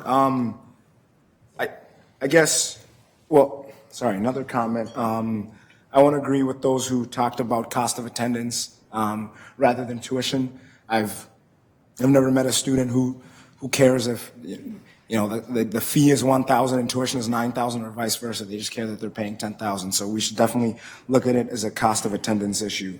This is I guess I would describe it as a good budget, but a disappointing budget at the same time. Disappointing things, as Regent Beeson mentioned, doesn't invest as much as we ought to be, and doesn't provide as adequate support to the struggling units that need it. But it's good because it's balanced, and that's something that Senior Vice President Burnett always stresses. It's disappointing because it raises tuition, but at the same time, it's modest, if not inflationary, and that's not to say that that doesn't affect students. As the student representative mentioned, even that $1 a day, it's $1 more a day, on top of everything else that you're already paying. So we should be mindful of that. And then, it's disappointing that we didn't get the support we needed from the legislature, but, we're still being able to invest in our most valuable assets, which is our people. And the way I like to approach something is, if I'm going to dissent, I should try to offer my solution. And in looking at this, I really couldn't come up with a good one. And I think it's unfortunate. Something I saw at the legislature, and I was measuring my time in semesters, not in months, by the way. Something I saw in my semester at the legislature was, we pit different groups against each other. And that's kind of how I felt, trying to look at how else we could do the budget. Let's only do 1.5% on the Twin Cities. But then what does that do to our staff and faculty in terms of the compensation? And that's not a position we should be in. So we definitely need to do better at St. Paul, and I kind of like what Regent Rocha was saying about that. So a couple more comments before I move on to my question. I was looking at page 124 of the materials, talking about the top 3 priorities. They're good priorities. This is a comment perhaps for the board, but I'm wondering where those priorities came from. My guess is this would be the slide where we copy and paste from the strategic plan and say this is what's guiding our budget. So that's just a strategic plan plug. I'm looking forward to working on that. And then also the 7 units with imbalances, Crookston Morris, Duluth Law School, and the others, we should be mindful that even though we are giving additional support, they are still subject to reallocation. So I wonder how much reallocation is crossing out the benefit.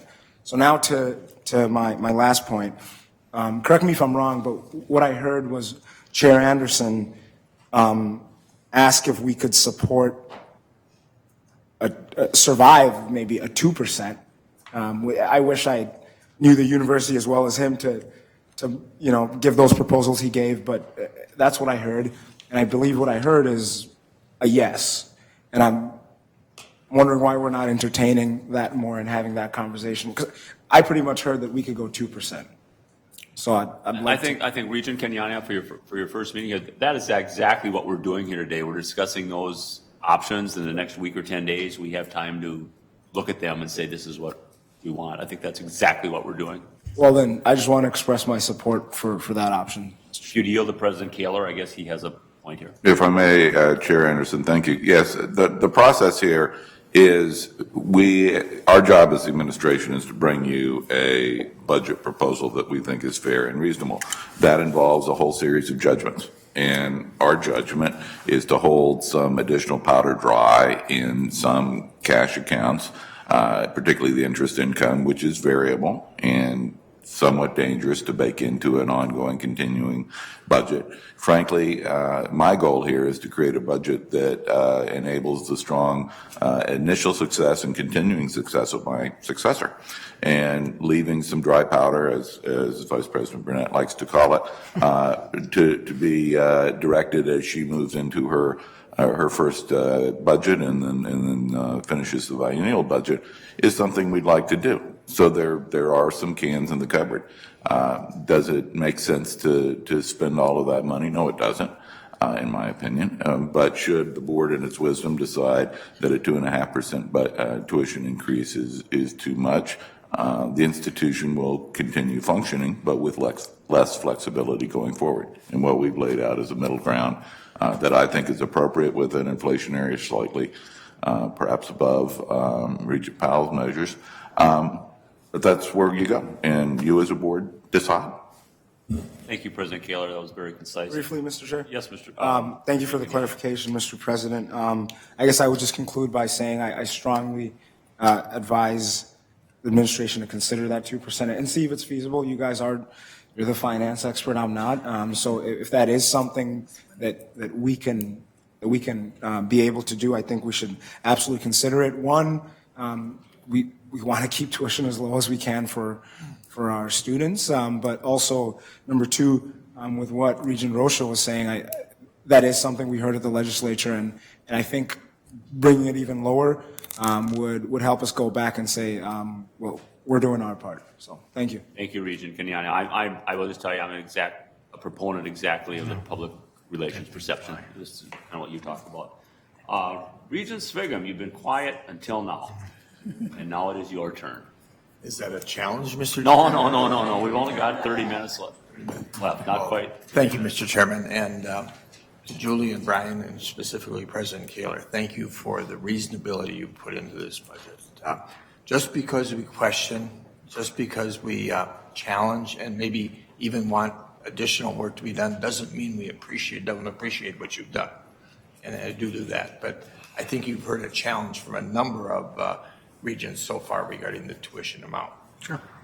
Just a couple of comments before I begin my questions. Regent Beeson, you are absolutely correct when you look at the legislative appropriation. When I saw the global agreement of the legislature, I actually thought we'd be getting folks about $10 million more than we did, which, by the way, would have solved our tuition increase problem if we'd have got that $10 million. But when you look at the global agreement, I think it was like a 6% increase in the global spending at the legislature.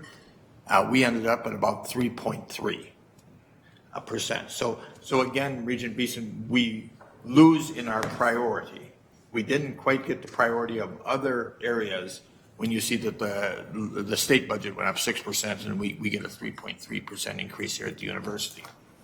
I would continue to say that I would look for options, consequences that you might give us to reduce that tuition increase from the 2.5 to 2 or 1.5 or 1. I'd like to see what those consequences are.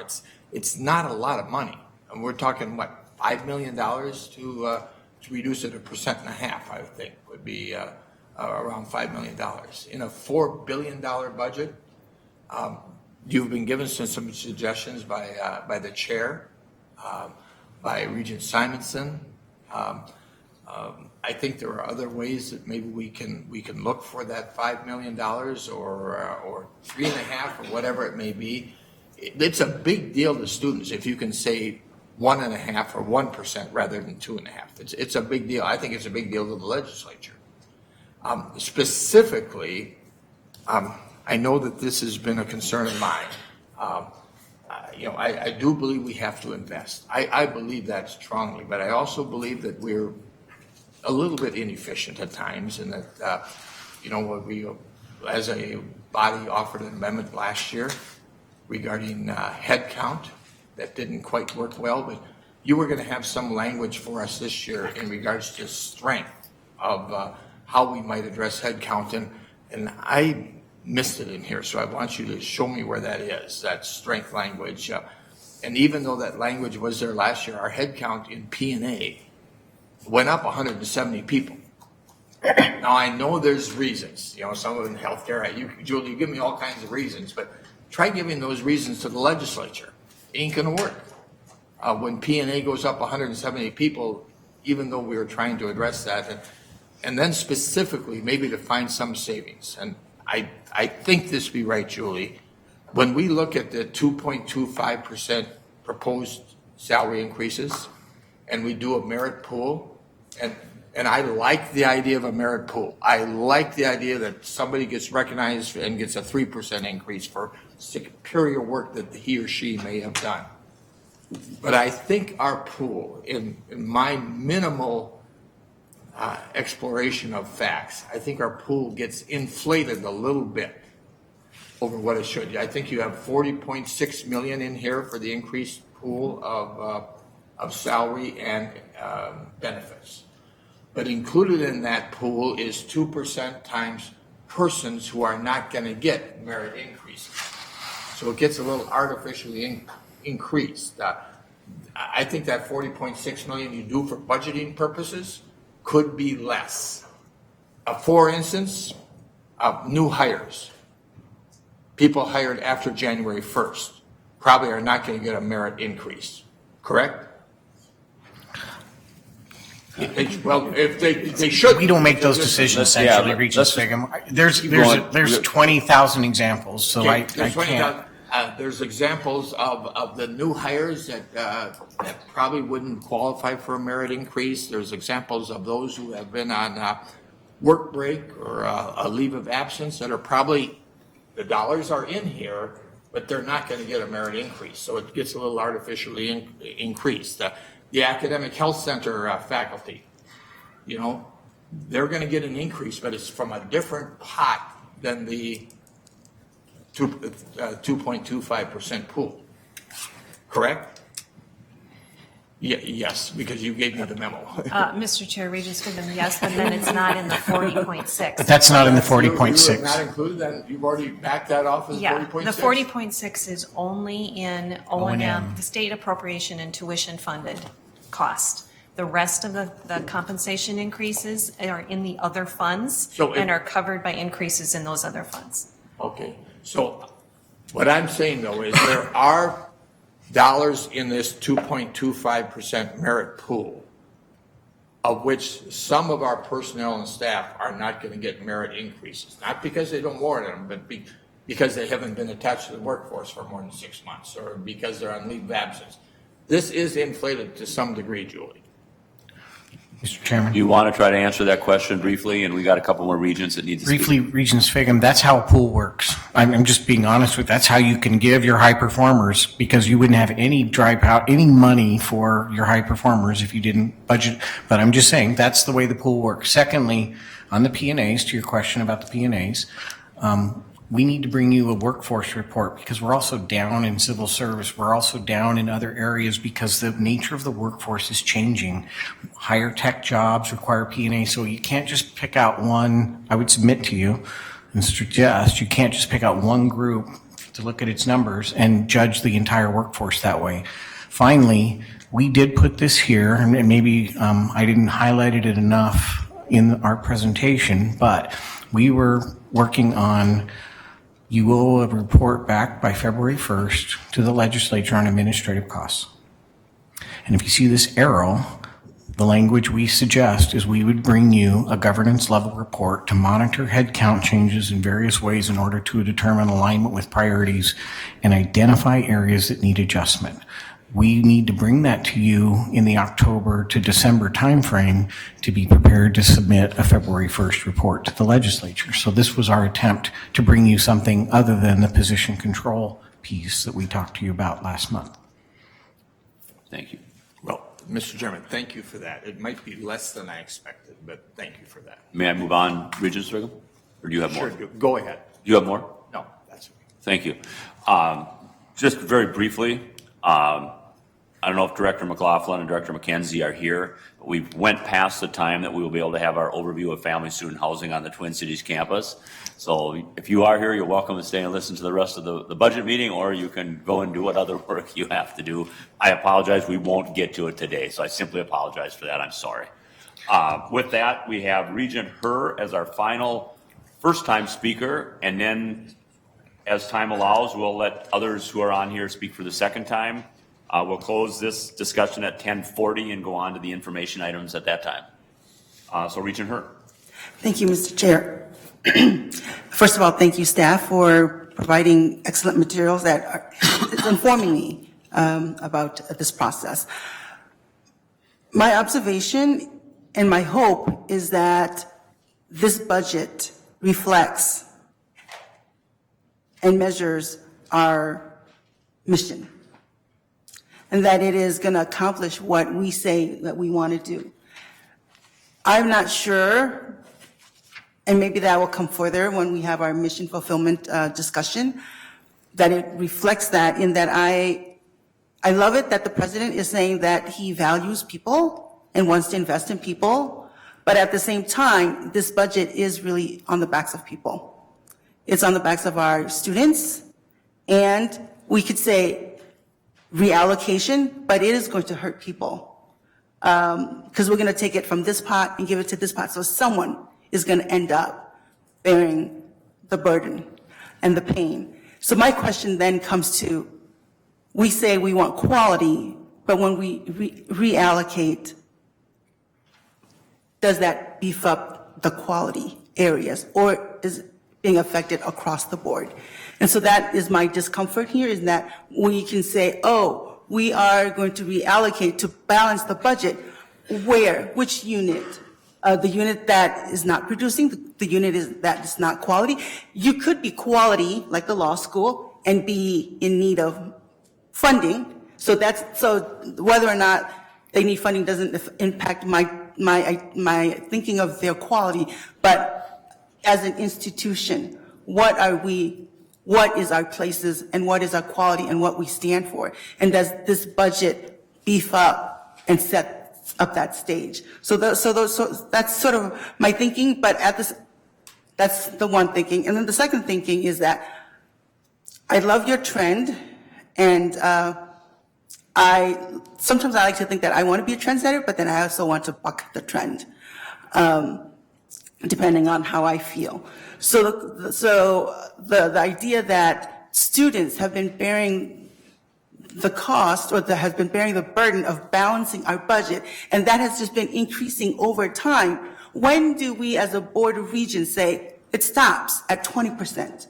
It stops at 25%, and we're not going to trend upward anymore, but we're going to start slowly trending downward. And then it behooves us to create a business model, a business plan that keeps that in tow. So I'm not comfortable with the trending upward, that the burden is on students and tuitions to balance our budget.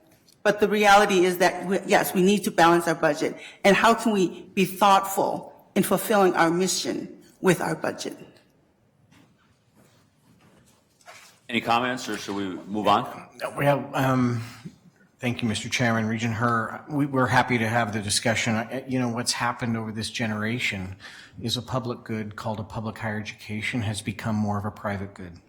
And it's not just a Minnesota phenomenon. This is a 50-state phenomenon. And partly it's that states have to balance their budgets. Medical care is eating their budget's alive. And largely, higher ed is still at the 80 billion it had 15, 20 years ago across this country. And so when you go to the legislature, candidly, they know there's another way to fund the University of Minnesota and Minnesota State. And that is, it's just how pronounced it is state by state based on tax policy. So you're swept up in a national phenomenon. We absolutely believe that the University of Minnesota is the high quality public institution, but we can't do it without the resources to attract the top faculty and staff. So that's the balance, I think. There's no question what you're saying is welcome to the challenge for all of our deans, chancellors, department heads to try and keep it excellent and high quality with less resources each year. That's the challenge. Thank you very much, Senior Vice President Burnett. We're starting with our second round of speakers, and we've got enough listed. So, Regent Powell, do you have a comment? Well, thank you, Chair Anderson, for a second shot.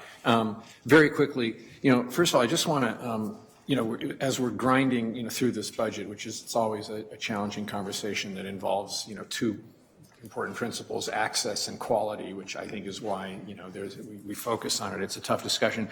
We shouldn't lose sight of the fact, I think that there's some really terrific initiatives captured in this budget. Exhibit A is what is the investment that's going into the medical school, which this board worked on for many years, and President Kaler worked on for the bulk, and that's starting to happen now, and that is absolutely mission critical. And I think it's very exciting. And also the investment that's going into the School of Engineering, I think is, that is a super important part of this university, and that's going to be growing and expanding. And so we shouldn't lose sight that there's some really good things happening. So what I wanted to do is just quickly make a case for a 1.5% increase. And the reason I'm there is because 1.5% is really what the underlying rate of inflation is in the U.S. Personal Consumption Index. It's the core rate of inflation that's used by all federal agencies. It's sort of the undeniable level of inflation that's in the economy. And I think we can look at, our fellow Minnesotans in the face and say, look, there is some inflation, and we need to cover it, but we're not going beyond that. And I think most people would accept the fact that there is some inflation and that we have to find a way to recover. And I think we can look them in the face and say, that's what we're doing. It's 1.5%. So I ask, I'm offering, this as a point of view. The other part of it, though, is that we've touched on. I tend to look at these as multi-year, and what can we really afford over a multi-year period? And you might talk yourself into, 1 year, 2.5% or 3%. On a multi-year basis, we simply can't do it. I mean, at the end of 4 years, you're up close to $2,000, more than where you were when you started. And so I look at it on multi-year, and that's why I have been so cautious on these, and would go to 1.5%. And then maybe a last reason is, President Kaler's record in this area, which I think is stellar at 1.5%. I mean, there is, President Kaler, some poetry in finishing on 1.5%. I know you disagree with that, but I do admire what you've done over an 8-year period, and I think that we'd be wise to stay at that level. So I know we're not voting, but I'm just offering it as a notion to the board. Great comments. President Kaler, you wanted the floor. Thank you. Could you pull up docket page number 134? It's a slide that shows Minnesota resident tuition. There you go. And this point was for Regent Herr, who's conveniently left the room for me. Really, and it speaks to Regent Powell's point. Two things. One is it's been 1.6%, far less than the rate of even Regent Powell's PCI inflation index. So the idea that we are not paying attention to costs, that we are doing this on the backs of students. The University of Minnesota is relatively more affordable now than it was 8 years ago. This rate of increase is less than the rate of inflation, less than the rate of growth of the median family household income in the state of Minnesota. So, and that's on the Twin Cities campus, far less on the system campuses. So that's really point one. Point two is to quality. The budget 5, which is made up of the provost, the senior vice president, the budget director, the vice president of research, and the dean of the medical school, meets what seems like nearly every day to review the budget requests from each of the units. And the lens through which they view those is excellence. Is this unit contributing to the growth of excellence of the university? And they make very hard decisions about what gets funded, what is brought forward to recommendations to you, and what is said, no, not good enough, we're not going to do it. In addition, the rigorous program reviews, the yearly, semi-yearly list you get of programs we discontinue and programs we create are, again, evidence that we are constantly evolving and focusing on the excellence of the institution. That's point two. Point three, in regards to the inflationary lens that I believe you should view this request through, the PCI is at 1.6%. That does not include food or energy costs, which are viewed as highly variable. People do need to stay warm and eat, so I would include those, which is why the consumer price index last year was 2.2%. However, the university does not buy the same things that a person does. The university buys things like labor, healthcare, journal subscriptions, and scientific equipment, all of which increase at a rate that's super inflationary to the CPI. And so the higher education price index typically is above the consumer price index. Finally, I would say that even if you grant 1.6% as an inflationary bit, that holds us level. I think this university is worthy of an increase in investment to move us further up the ladder of excellence, and that's what this budget does. Thank you very much, President Kaler. Did you have a rebuttal to that? Or? Well, President Kaler and I have had a highly respectful tit for tat on this. No blood has been shed. Not yet. No, sir. I intend none to be.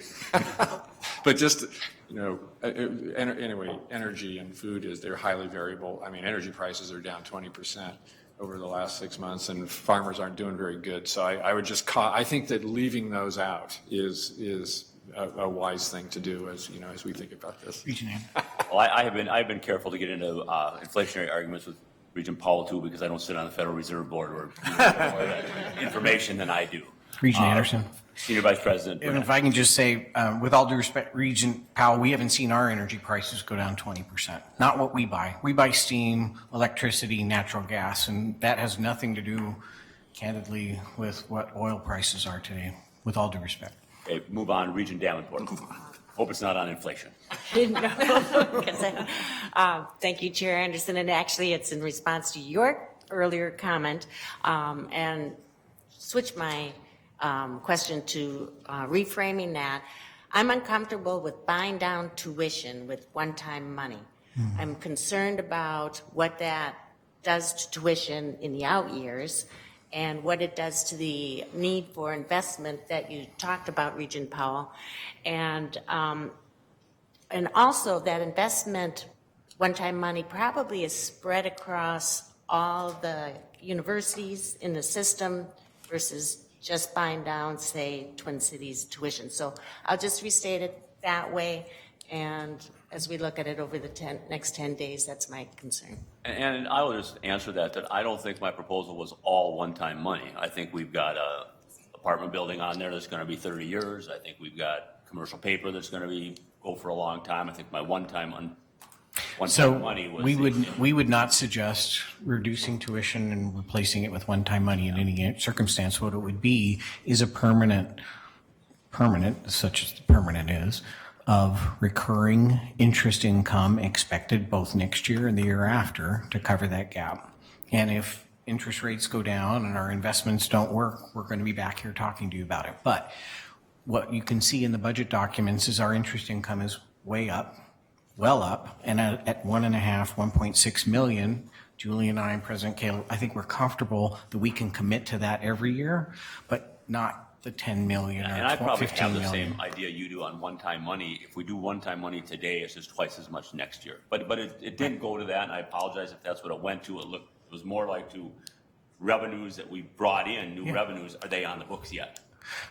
We're going to have additional interest income from a number of tactics, and what it would be is being devoting that to the O&M budget for the next foreseeable future.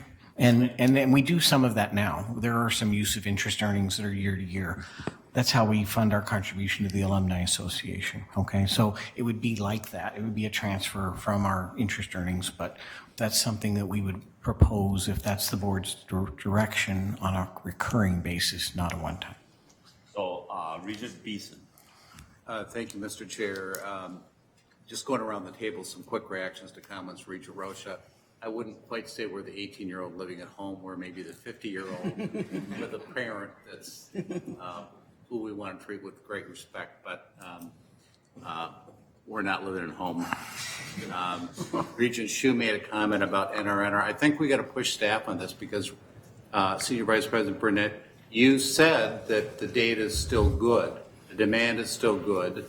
Okay, so don't set ourselves up to retreat on another large increase next year on NRNR because the numbers are that we have made money off of this initiative. We're bringing more money even after waivers, even after cost of recruitment. It has been working. Yes. It's not been easy, it's not been linear, but it's still working. Regent Hsu mentioned about Wisconsin. We got to be very careful about comparing our model to Purdue or Wisconsin. They admit a lot more non-resident people. That's why their tuition is lower for residents than we are able to have.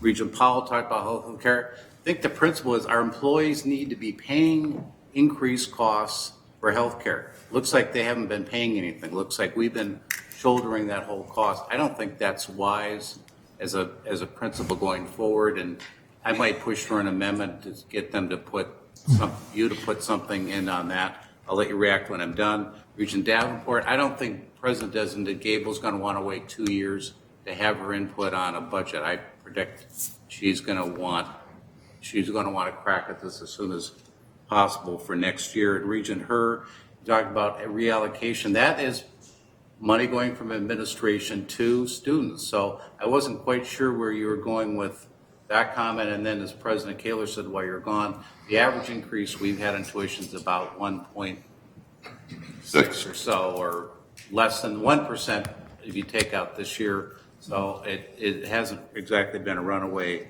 train. Thank you. Okay, President Kaler wanted to speak. I inadvertently missed him, and he'll be our last speaker on this subject. And then we'll, Mr. Burnett, you maybe want to open your book to information items and see if there's anything you want to tell us.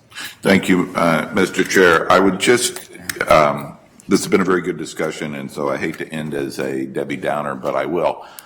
One thing that Senior Vice President Burnett and I worry about all the time is long-term economic outlook for the state and therefore for the university. You do not have to be an economist to understand we are in some period of time of a very long economic expansion. The only thing I know for sure is that it will end. Number one. Number two, the state budget is constructed this year with a noticeable amount of essentially one-time money built in that will require economic growth for the budget to be even when the next biennium comes around. So if you layer those two things together, the word that comes to my mind is cautious. And that is why we did not propose use of interest income, rebalancing our expectations of what those are. People do that in your personal life all the time, particularly if you are retired, you take a draw on your retirement income and you assume that's going to continue. If it doesn't, you have a problem. So building this in, while we can do it if it's the will of the board, does very directly reduce the flexibility of the institution should economic challenges come upon us. And that we probably haven't highlighted enough in the conversation today. But that is front and center in our minds as we bring you the proposed budget at 2.5%, balanced with investments in excellence, but with caution. Senior Vice President Burnett, do you want to move on to item number 7, informational items? Mr. Chairman? Yes. I apologize, Mr. Chairman. Could I just ask a question? Yes, sir. In regards to the last hour and a half discussion? If you won't give me heat for the meeting running over, then. I certainly won't. How are we proceeding from here until next Wednesday? I want to be very clear about how we're proceeding. You've heard some concerns of some members of the board regarding the 2.5% increase in tuition. Maybe not all. Great question. But so, tell me, so I'm clear, how we're proceeding with next Wednesday. Are you going to bring us, are you going to send us through email or something? Are we just going to go with what we have now? Or are you going to give us maybe a different option at 1% or 1.5% for tuition increase? Well, we're not talking a lot of money. We know that, you know, in comparison to the $4 billion. You have an idea, Senior Vice Clear. President Burnett or President Kaler, how we're going to go from today till next week? We had some specific requests from members that would go to all the members for some additional information on the law school and a couple other things we wrote notes on. We certainly can do that. I defer to the president how he'd like to approach it. President Kaler. I'll yield to Regent Mayron. Regent Mayron. Well, I was going to say, clearly, if we're going to look at something less than what is proposed, it's going to have a ripple effect on the operations and the balance of the budget. So I think if we're going to consider something less than 2.5% increase, which is what this budget is built around and which they've provided us for support, I would want to know if it goes to 2% or 1.5 or 0 or minus, what's the effect? Where is it going to come out of? Because it has to come from somewhere, and at some point, then I get to have to make a judgment. Does that affect quality, excellence, investment, all the things that are important to us? That's exactly correct, and I think That's the kind of information I would like to know if we're going to talk about anything less than what the administration has recommended. Regent Hsu, very briefly.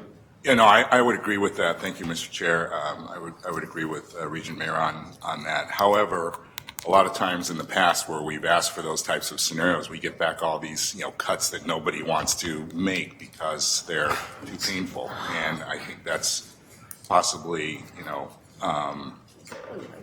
a way that, or not the best way for us to look at it because we can't really see what's happening. We can just see how this amount of money gets removed from the budget. It could happen in 1,000, 10,000 different places, but the scenarios that are usually provided are not helpful. Okay, thank you. So Chair McMillan, you'll be running the meeting next Wednesday. Do you have an idea how President Kaler, Senior Vice President Burnett should move from today? I mean, this is what today has been about, putting the budget out here and getting our thoughts put out. So our thoughts have been put out.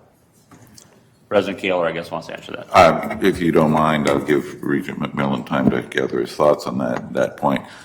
First off, with all due respect, Regent Hsu, there are no easy cuts. If there were easy cuts, we would have already made them. So indeed, the list of alternatives that we would present contain decisions that we have decided to make investments and ask for tuition increase. If you don't want to make those, then you cannot have an increase. But every one of those cuts has consequences. So we can show you a scenario of what would happen.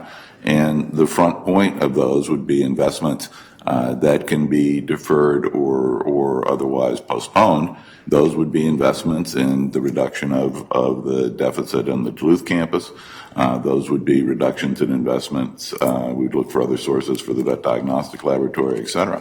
These are real things that are hard decisions that we have framed up.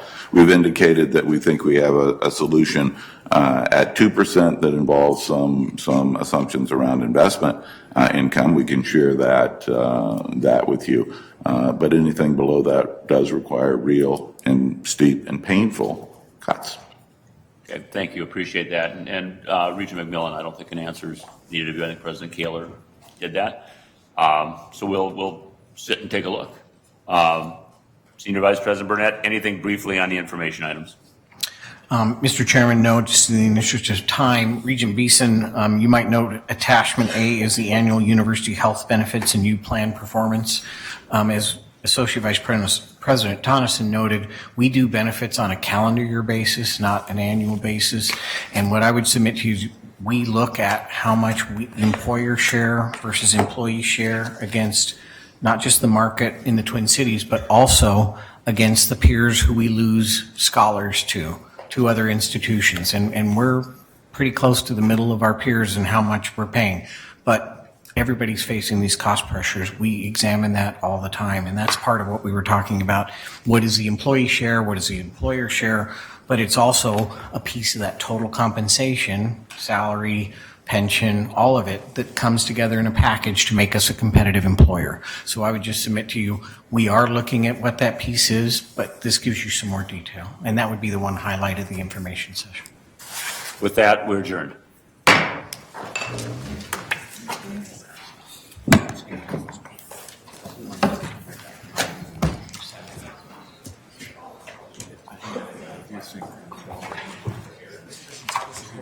I'm good. How are you? I'm doing well. Thank you very much.